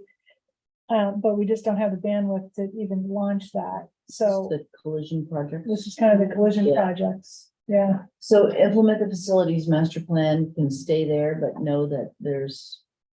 Do you want to acknowledge the collision projects? Or which would you want to, which should go first, Libby? Well, I think we've sort of by default, we're working concurrently on Island Home and DPW. Senior Center is a close second. Well, Once, it kind of comes after the Island Home. yeah, and the planning for it is almost gonna be concurrent once, even once some other things are underway with those things, but the central municipal facility really needs to get determined.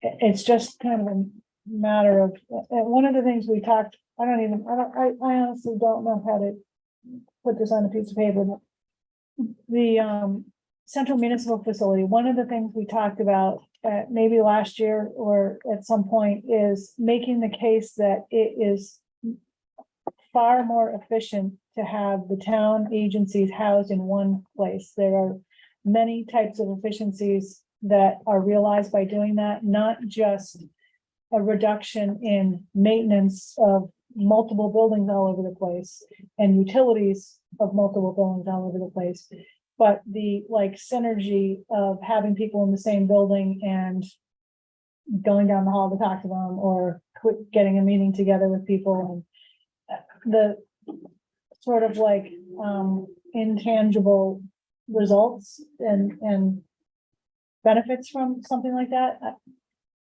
It's almost more important than some of the other, I'd pick that before I pick a DPW.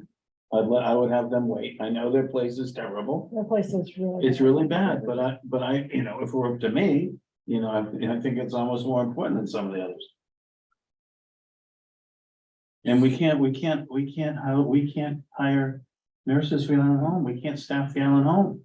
You know, I know that that's something we shouldn't talk, it's like a forbidden topic, but I'd almost pick, you know, anyway. I would almost do this first and house employees so we could do a good Island Home, you know? So anyway, To me, as we talked about, like whether or not to add a goal about supporting our workforce, I think that efficient and effective town operations begins with supporting the experience of our municipal workforce or something like that, right? So the quality of the work life of municipal employees, and that includes the facilities they work in, the spaces they work in, and that is the DPW facility and the municipal office space, right? It's all of, like, you know, I hear from people all the time, I'm isolated by myself in a little cubicle in a building that's not near anyone else. It's inefficient to schedule meeting, you know, like obviously Zooming. The efficiencies that come from being in a centralized space, it's a little bit like prioritizing employee housing for the town. It makes the work more efficient and we get more done. So I suspect the DPW is having a hard time recruiting employees because it's a really crappy place to work physically. It's a physical environment is terrible. I don't know that, most of but them don't work there. yeah, Most of them are out on the road doing something else. yeah. Which begs the question, is the DPW administrative, should that be in fairgrounds? And should the management of the daily task be out at the other place? That's what I would do, you know, but Well, when we previously were talking about the central municipal facility, there was gonna be a DPW admin office there. And there would be more of a working office yeah, just. at the outer place. Yeah, although I guess I should check and see what's planned for But I think there should be, because they are so integral to all the other departments. That you'd want to be, and people coming in with questions about one thing have to go to them. You shouldn't have to drive out to, you know, elsewhere to get those, you know, to have the central depository of all the information should be with everyone else is. So are we saying a municipal facility is more important than the DPW facility? I mean, I believe it. They're both important. the. yeah. It's all important. It's all kind of behind. Do we want to say something in here as well? I mean, we've already instituted like the comp and class study, but something about just sort of continuing to evaluate compensation levels for retention, because turnover is a massive cost. Yeah. Yeah, I think in overall with the workforce, in some of the bargaining negotiations that are complete, we're starting to see the benefits of in hiring because of compensation changes. Yep. And so I think that is getting better, but I think we do need to evaluate it regularly to that Yeah, probably just is. continued evaluation of it. Yeah. So that it's not like, oh, let it drop for 5 years Right, and then we're right. behind again. Yeah, I would take out the word packages. compensation Yeah. structure. Or compensation. So just compensation. Function efforts of town employees. I mean, yeah, compensation is the entire package. Yep, it is. If they can go beyond salary. It's total, yeah, that total compensation. Compensation and housing. If you just said total compensation, I think it would kind of capture value of total comp. The term I think people are using. Okay, Can we add in housing to the top one? Experience municipal facility, DPW facility, comma, and workforce housing, employee housing Yeah, and employee. I mean, I think it should be in multiple places, and it's a priority. And employee housing, okay. Is it an administrative facility or what are you calling that? Maybe the Central municipal, central municipal facility? Okay. yeah.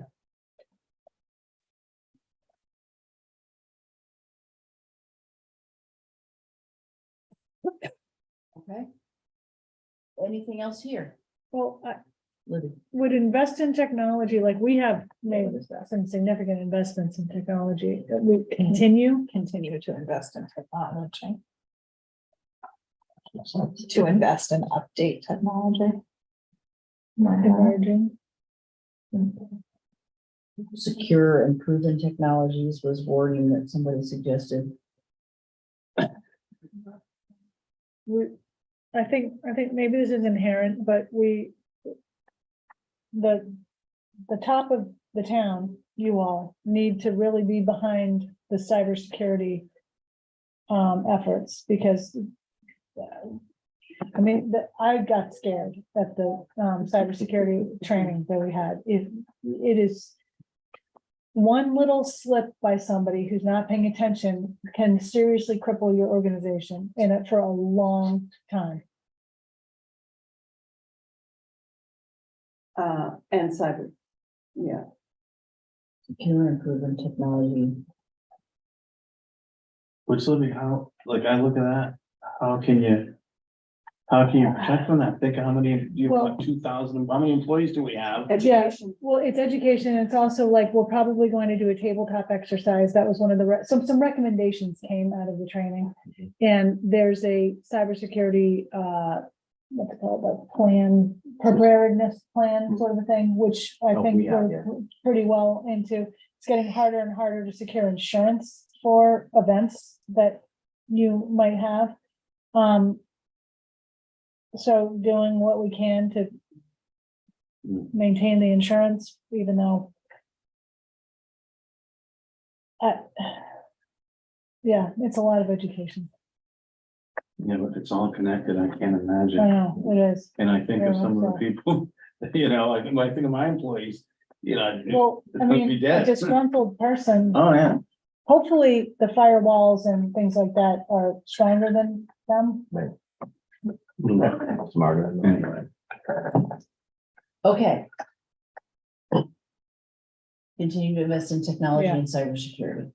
Okay. Okay. So implement the facilities master plan. Have we done some of it? I wonder if that goes away if we're talking here about the DPW facility.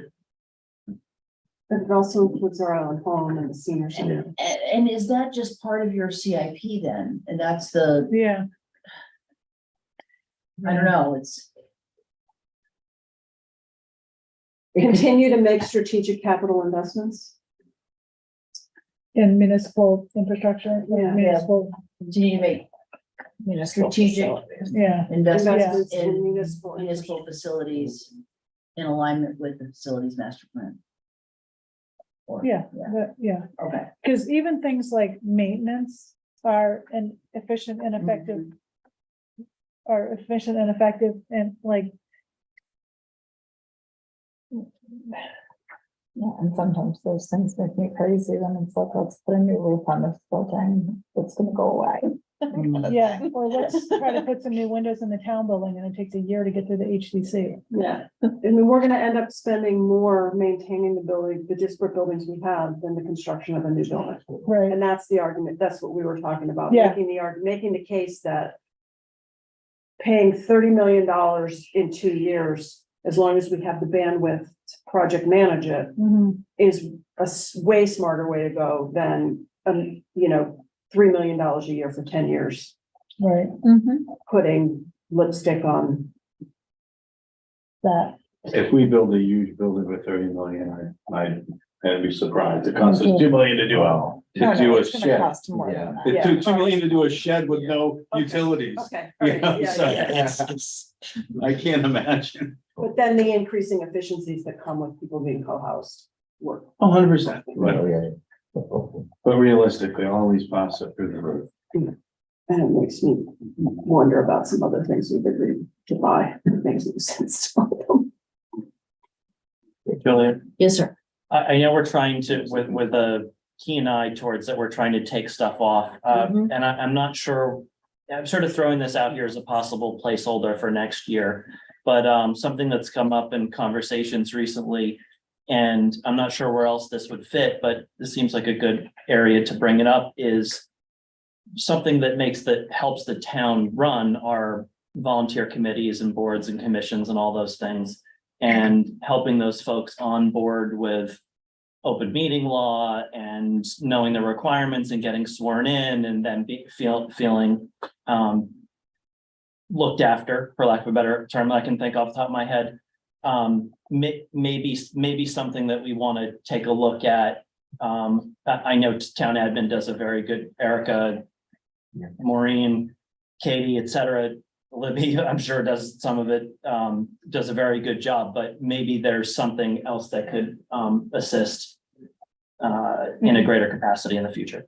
Streamline an onboarding and continued education program for all board and committee members. And I would add, recruitment. Not just onboarding, but and recruit, I mean, I've been having some We can't conversations. exactly recruit, we can get the word out. Encourage. Encourage a more diversified, younger, Yeah, that's what I'm getting at. yeah, Younger and smarter than us, just younger and better looking. better. Pay the select board a lot more money so that we open the possibility for people who are currently excluded from thinking about No, running to be able to It run. makes sense, it makes total sense, it's just hard to propose your own salary. I have no problem doing that. Listen, Congress does every year. I don't buy that argument, because if we're doing it for the sake of not making the ability to serve be for people of a certain privilege, then we have to stick our necks out on the question of voting a salary increase for ourselves. No, It's I not for agree. us, it's for Yeah. the next person who can then afford to run. So add it So- to the annual right now. It makes sense. Yeah, It will come if we change the form of government. Council people will get paid more. Kind of hard to make that argument. what? My pay rise isn't for me, it's for you. Oh. Very good. About this every day No, I to know. someone, and there's not a person who doesn't agree. I have yet to get any pushback from anyone I've talked to when I make the argument that way. And when you ask Same. me at the end of this meeting about what the thoughts are, I'm gonna suggest we meet more, so. We have more to ask that question. Work harder. So, All right, increased diversity of municipal board, commission, and committee members, and streamline onboarding and orientation process. How's that? great. Okay. Hey, Brooke Moore. You can always donate it back, guys. Yeah. Well, no, it's that's donated. what. Spell more the right way. I know. Thanks, Bob. All right, healthy and More. vibrant community, formerly known as quality of life. So in this area, again, everyone was on board with keeping these two goals. Ensure equity throughout town policies and procedures, evaluate partnership opportunities to promote healthy, active living, and provide facilities, programs, and support for vulnerable populations. Is this where we said we had the priority last year for human services? Anything else you want to add in here? I actually think a review of our human services system is in order. evaluate Hasn't that the been human services systems. ongoing, or is it not anymore? It really isn't, and the history here is that because the Council for Human Services didn't meet for like 6 years. The Contract Review Committee stood alone. It's technically a subcommittee of Council for Human Services, it does not operate as such. And I just think with more stress on people, that doing a review or strategic planning for our human services writ large around the community, both funding and programming and the organization of committee structures is a goal we can achieve quickly. And also to get another needs assessment done. Community needs assessment, so that they can be able to, so they can focus allocations where needed. Yep, prioritize policies and investments. It includes, Community. needs. yeah. The evaluation includes all the nonprofit human services too. Yeah. Because we sort of almost like multiple housing organizations, there's multiple mental health services and so forth. Are they coordinated? I'm told they are, but I'm not convinced. More than ever. Evaluate. The human service. The human service systems. Yeah, island-wide, not just town, you know. The human service Well, yeah, delivery system. We're gonna do, we need to look at all, the whole support system, whole mental health, human services requirements of the whole island. Yeah. Not just what the town does. Human service. but that's being done in the private sector. There's a lot of work being, and I would say, and collaborate with private sector evidence Yes, would be. that's the wording. Hopefully, a community needs assessment would get at some of that, I think it's due. definitely. Private, public needs assessment. Whatever. Collaborate with private sector to evaluate. That's good. That's good. What's wrong with it? So I'm seeing it as two things. I'm seeing it as an internal review of town human services Two things, system. that's what I'm saying, yeah. And And it's three things. Fund and conduct a community needs assessment Yeah, and build a collaborative model with the private sector for meeting. Yeah. And I feel like that isn't that well underway with, So behavioral health, CSBH is Yeah. doing it in behavioral health. sector, he's saying they're separate items. I understand that. And Nantucket Resource Partnership, full disclosure, my organization has a goal of doing it across human services, but is focused on food security because really the problems are broad and it's easier to fix them one sector at a time. But these efforts don't have to be municipally run or funded, but having the municipality and the human service department and CRC and CHS behind them is critical for community buy-in and, a shared understanding of priorities across the community.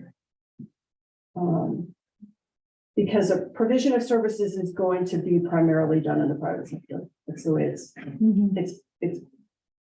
it's better in a lot of ways, because people won't go to the government to get help sometimes. No. So, but having it all coordinated is important.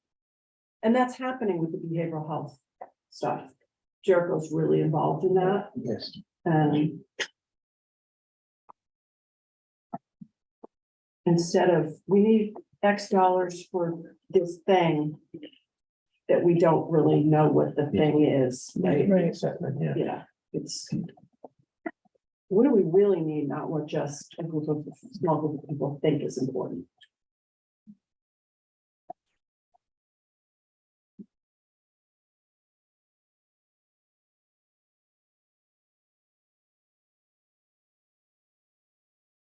That had in it your point about reviewing the operations and non-government.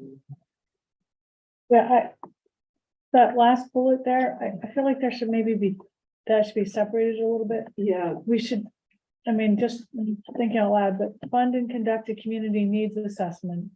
And then separately, it's evaluate how the town's human services, or I don't know what the word is, organizations, committees, or whatever, operate and function and communicate with each other and report out and things like that. So it's the Council of Human Services and the Contract Review Committee. How do they operate? Are they operating within a framework, a structure that's written that people can look online and see how you do everything? yeah, so there's the evaluation of the human service system, the town's human service systems. Mm-hmm. Then there is fund and conduct a community needs assessment and build a collaborative model with the private sector for the provision of services to meet those needs.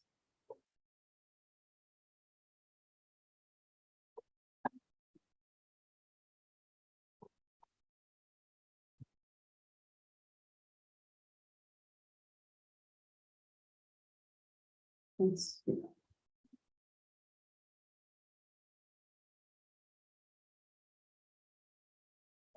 Are you talking about is it evaluate the town's delivery of human services? Is that? it's just to meet those needs. Yeah. And take out the human services system. And I know you're probably already typing that, Catherine. She's on the next slide already. It's done. Just a delay.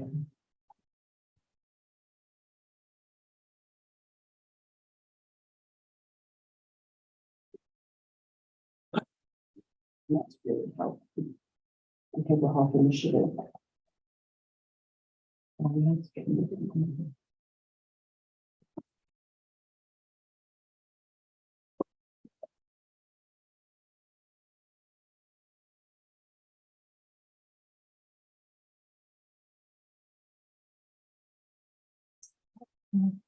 Be careful what you wish for. Especially now that we're all Nobody does full, open it, so. it's 2:00, it's 2:30, it's setting the nap time is setting.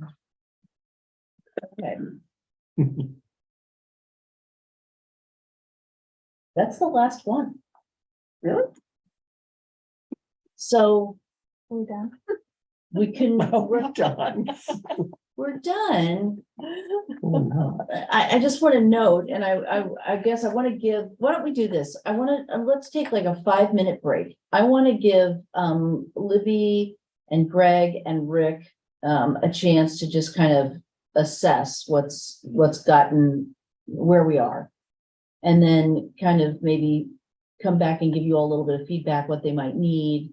We haven't done a great job of taking anything off, but we didn't add anything that people weren't eagerly nodding their head about. And so this is that struggle, right? Of we know we need to do these things, we want to do them. And are we setting ourselves up for more complexity conundrums and collision projects and stress headaches? So let's take 7-minute break and then reconvene. 7 minutes. It sounds good, right? Yeah, 7. Sounds good. Is it really possible to walk away from the Surfside Roads project? No, that, I mean, for me, yes. So Will you mute us for 7 minutes, Erica? Thank you. I don't know, there's so much commitment there from flooding, drainage issues, whatever. And we've We've set got to do expectations. If you guys something. engage in this conversation, you won't have a chance to chat with one another. oh, yeah.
I'm gonna need somebody to please go to the computer and unmute it.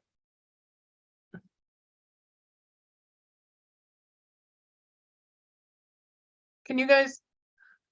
Can somebody unmute the computer?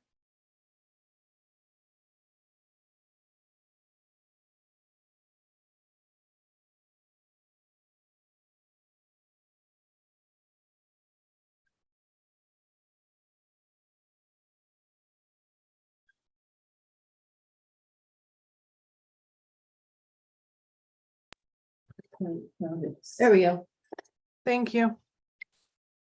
Easier. Okay. What I wanted to do was just kind of create a space to digest a little bit and like, well, what do we do next? And what does it mean for the board to say, these are your priorities for the strategic plan? We've got 5, 8, 11, 20 priorities up there on the board. Which when we did them 3 and 4 at a time, didn't seem like a lot. How did it add up to 20? Maybe the math is off. Pardon me? Reading my 20th cookie.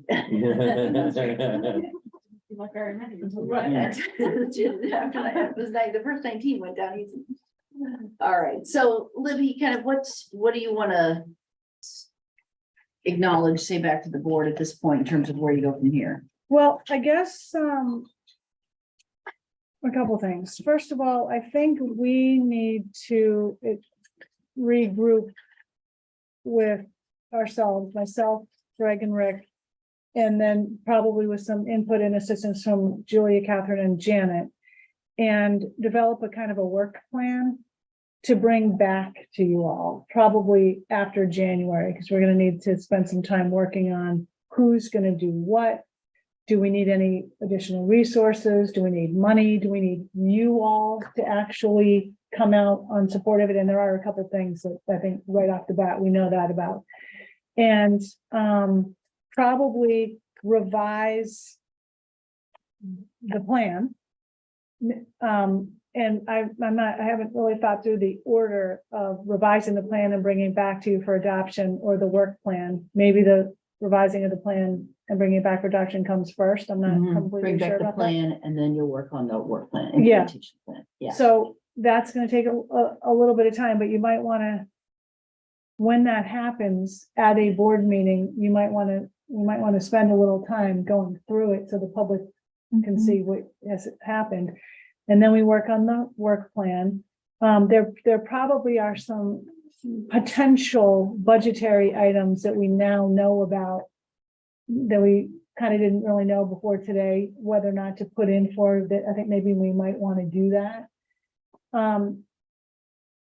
And communication with the cabinet, we'll want to give them a little overview of this and what happened today and what assistance we're going to need from them for some of this. So I don't think there's anything like brand spanking new here, but I think we appreciate some of the refinement and the clarity and the willingness of the board not to add a whole bunch of more new things in here, when even though we have done quite a bit, we're struggling, quite honestly, to do everything that is also part of our day-to-day operations. And even when a tiny thing like the network goes down last Friday, that set us back quite a bit, and it impacted this meeting and some other things. So stuff happens, and it interferes with this sort of thing. So, you know, you all get public comment and you get people emailing you about stuff. And so I guess some of our concerns might be like, what are we supposed to do with those things? Are you going to be our, what's it called? Our screen, so that stuff doesn't infiltrate in, and we have to all of a sudden be spending lots of time on it and not on this. So I don't know. Yeah, I was gonna say, I think that's the toughest thing, is like what happens next. So you said these are your priorities, and people are gonna come to you individually and collectively and come to a meeting, and they're gonna ask for more. They're gonna ask for something new. And that's where, you know, we were talking about earlier, the importance of sometimes saying no so that you can do the things that are important, or say, we want to do that instead of something that we put on the list. Right. But making a really conscious choice each time when that comes up. And to understand too, overall, just overall, that I don't love this phrase, but the peeling of the onion. When we were talking about employee housing earlier, we didn't even begin to do that. There are so many components to that we did not even touch on today. So just getting at those things is going to take some time. So even though we are like big picture saying things like, well, we want to develop employee housing on Tacoma Way, not Tacoma Green, but those lots on Tacoma that the town owns. That's going to take some time. We did talk about reviewing some of that with the school also. But just as a little example about the onion, we're not in charge of the school by charter. And so we can do what we can to collaborate with them and coordinate with them, but if they're not willing to do that, then we're gonna move on to something else. And I'm not at all saying they won't be willing to do that. I think they will be. And we are fortunate to have a very good relationship with the school administration. But I'm just saying that there may be times when the boards above us need to be the ones kind of like saying, here's what's gonna happen. And having it come from the board at that higher level helps us pursue something. And there's several things in this plan that will need to happen with, which I think we would work that into our implementation. You're talking like the central municipal facility, if that's gonna get. Something like That's- that, That's, exactly. like, which ones are you thinking? I Yeah, think that. that We one, have to come out and Human Yeah, I think the services community saying we're needs gonna do a assessment. needs assessment. That's big, yeah. that you all are directing it to be done. Yeah, exactly. Okay. Greg and Rick, did I capture anything? Do you guys want to add anything? What we talked about. I don't need to add anything. Thank you. All right. Okay. So we'll wrap this up, the strategic planning portion. We will get this all, turned back into an updated document, back to you all. And between Janet and the team, that will all come back to you all for adoption and then obviously implementation. So, are there other things we want to do before we close up for the day a little bit early? Anybody have any kind of other but related board business? I don't want to harp on this, but I'm just trying to think of I've been trying to think of an easier way to say this. Like, if we're gonna get these things done and also get the day-to-day work done, and we are without a fully staffed program right now, government right now, we really need the board to run interference on these outside influences. And I'm trying to remember where I heard this, but somewhere along the line, I recently heard somebody say, when you're trying to get things done and outside influences continue to come in and say, why aren't you doing this? Why aren't you doing that? There needs to be a strong response sometimes from the policymakers of the town. We are not doing that right now. Or, case by case, but I can think of, I don't know that I'd want to say them right this moment. I can think of a multitude of things that have come in that we're spending time on that is detracting from getting work done, that is furthering board goals, the strategic plan, and other day-to-day items. And it would really help if the board could, in a united way, say, we heard you, we appreciate your concern. That's not our priority right now. Yeah, maybe it's something that we can, if there are big items like that, we can discuss them under select board reports and comments and future agenda items so that we can show a unified, yes, we really want that on the agenda. No, that's going to have to wait. Yeah. Because we would lose out on these other things that we've prioritized. Yeah, I mean, I can't really overemphasize the what it takes sometimes to get certain things done. And the complexity conundrum was kind of our way of trying to explain that. There's a lot of little things that come in that just, 20% of the things that comes in takes 80% of your time to work on. Or is it the other way around? Okay. I'm just saying that there's a lot of little things that interrupt everything. I'm thinking about it, there's things that come in. If someone will call and complain to me about something, so let's pick on the building out in Squam or whatever out there, it's too tall. And what do I do? And I'm like, well, I can't do anything about it.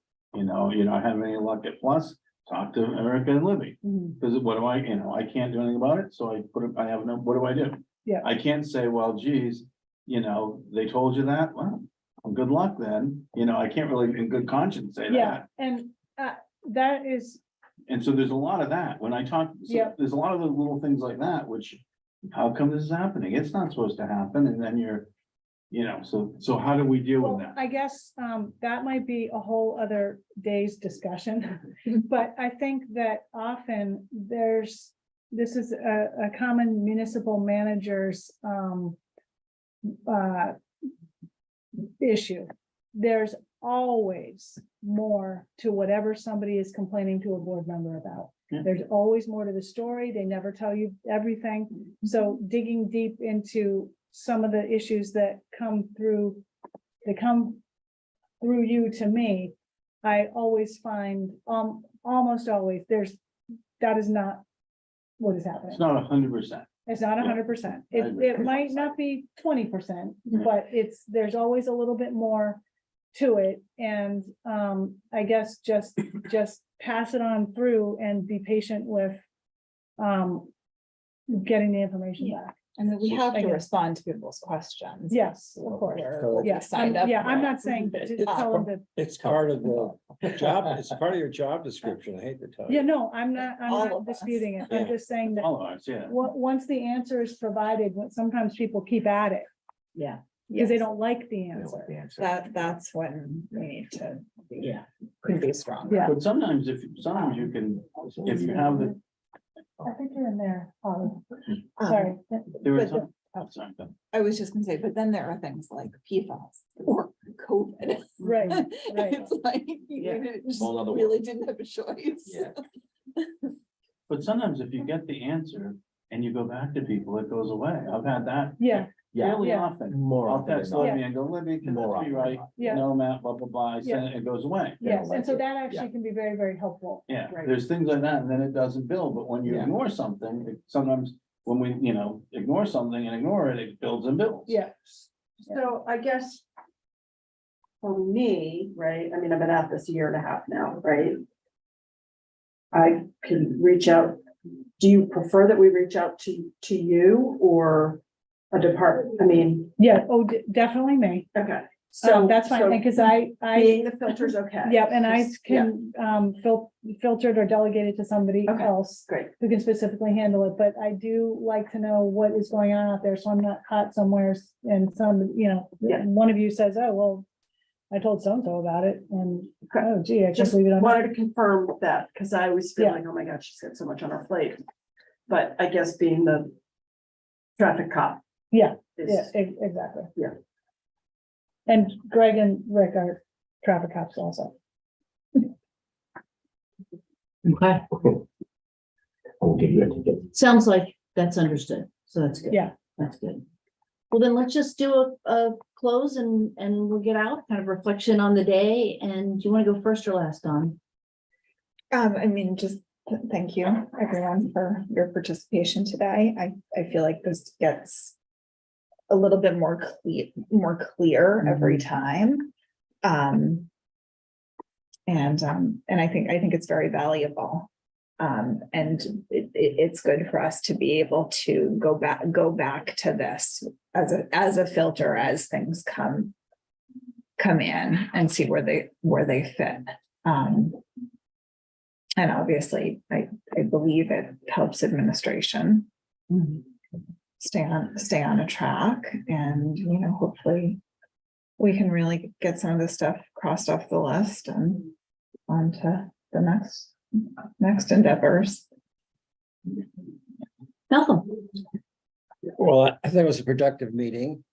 I actually prefer this kind of meeting to our more formal Wednesday night meetings. I think we can get a lot more accomplished, and I would encourage us to think about doing this more often.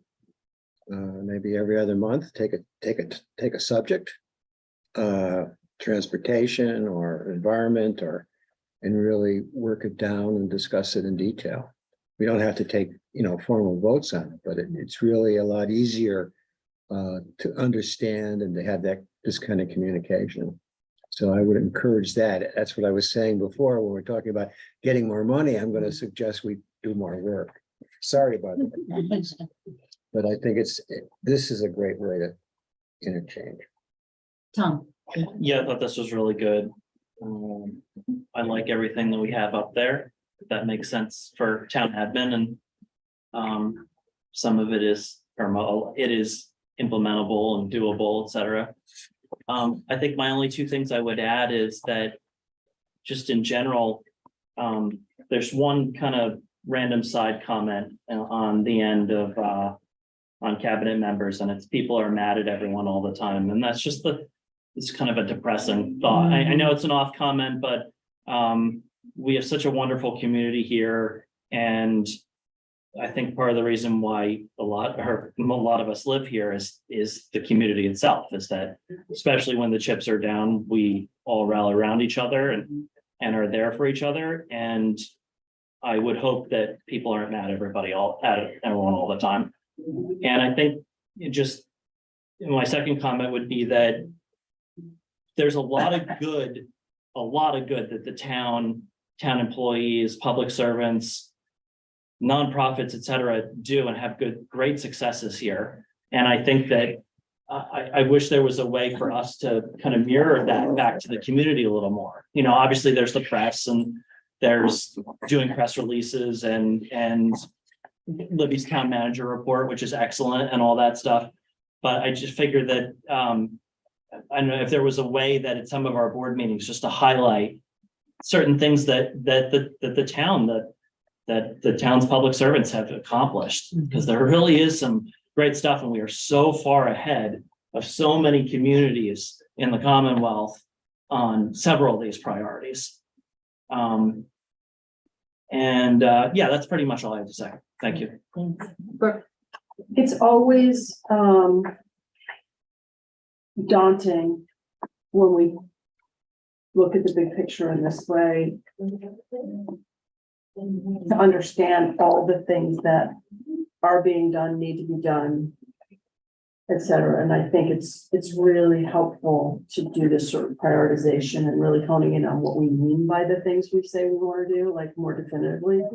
And I want to echo what Tom said is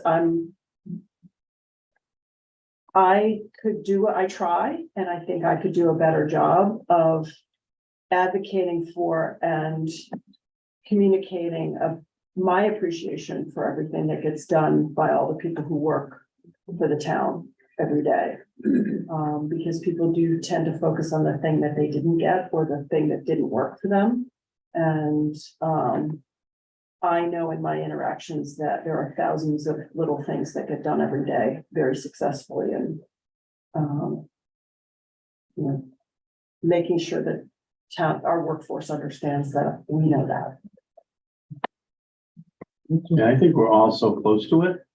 I have, a couple of buddies who come out for part of the summer or the whole summer from other places, and they always talk about how wonderful it is, how it's clean, and this is nice, and blah, blah, blah. They have a lot of good things to say. I think we're all so close to it that we know sort of the bad stuff that's going on that we need to do better at, or we want to fix, but I think, you know, to the outside, it doesn't, you know, it looks pretty good, you know, which is interesting. And yeah, and so I, you know, I think this is I think it's positive. This is, and I think it's, we wanted to do this, you know, I've been here 15 years or so, over 20 something. And we tried to get this in place 20 something years ago, and it kind of was there, but not really. It's really good to have the same people working on it, helping us and keeping us, you know, keeping Libby and staff and us on track on it. I think that has been very positive. And, you know, so overall, I think it's positive. And I think I need a ride back to downtown if anyone's going. So we're done. As I got dropped off. Thank Didn't you. bring a car. Thank you for carpooling. Yeah. Before I take Greg, it reminds me to grab Rick. To grab Rick. No, I- actually, grab Rick. I think this meeting is absolutely indispensable if you're on the administration side. Just spending the time or getting the opportunity to hear how you guys are thinking and the depth that you're thinking at and the nuance of some of the topics. It's just, we couldn't execute without having that depth of understanding and hearing at the meeting. So for me, it's an indispensable meeting, and thank you for inviting me. Greg. It was not nearly as overwhelming as I feared. I think we're really on a great pace together. I think we're all, you know, I'm grateful that we have these understandings, you know, and that there's an, you know, understanding of what it takes to get some of these things done, that we really want to get them done. You know, sometimes we just, our hands are tied and we're trying so hard. So really appreciate that, and look forward to the update. Janet. Oh, thanks.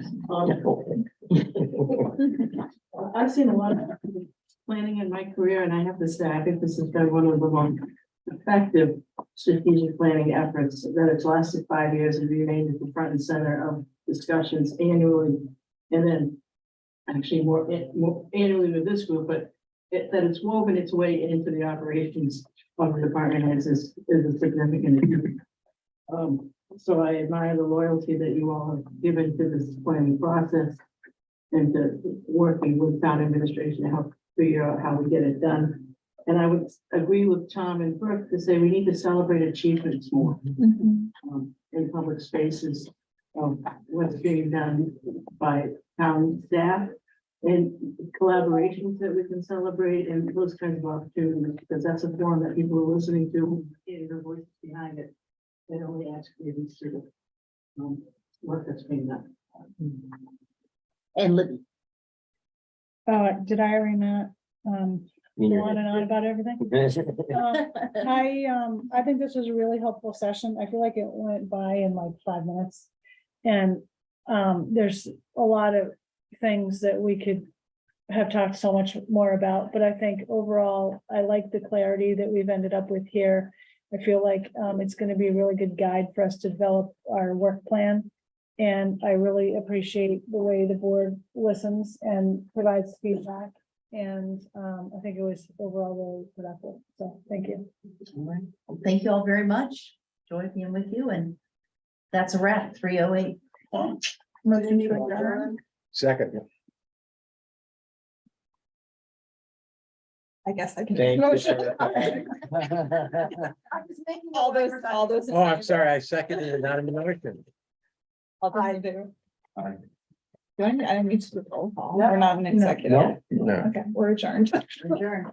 All right. Perry. Thank you, Erica. Bye, Rick. Yeah, thanks to everybody. Yep. Who's going downtown that can take that? Me. Oh, you are? She's on her bike though. Yeah.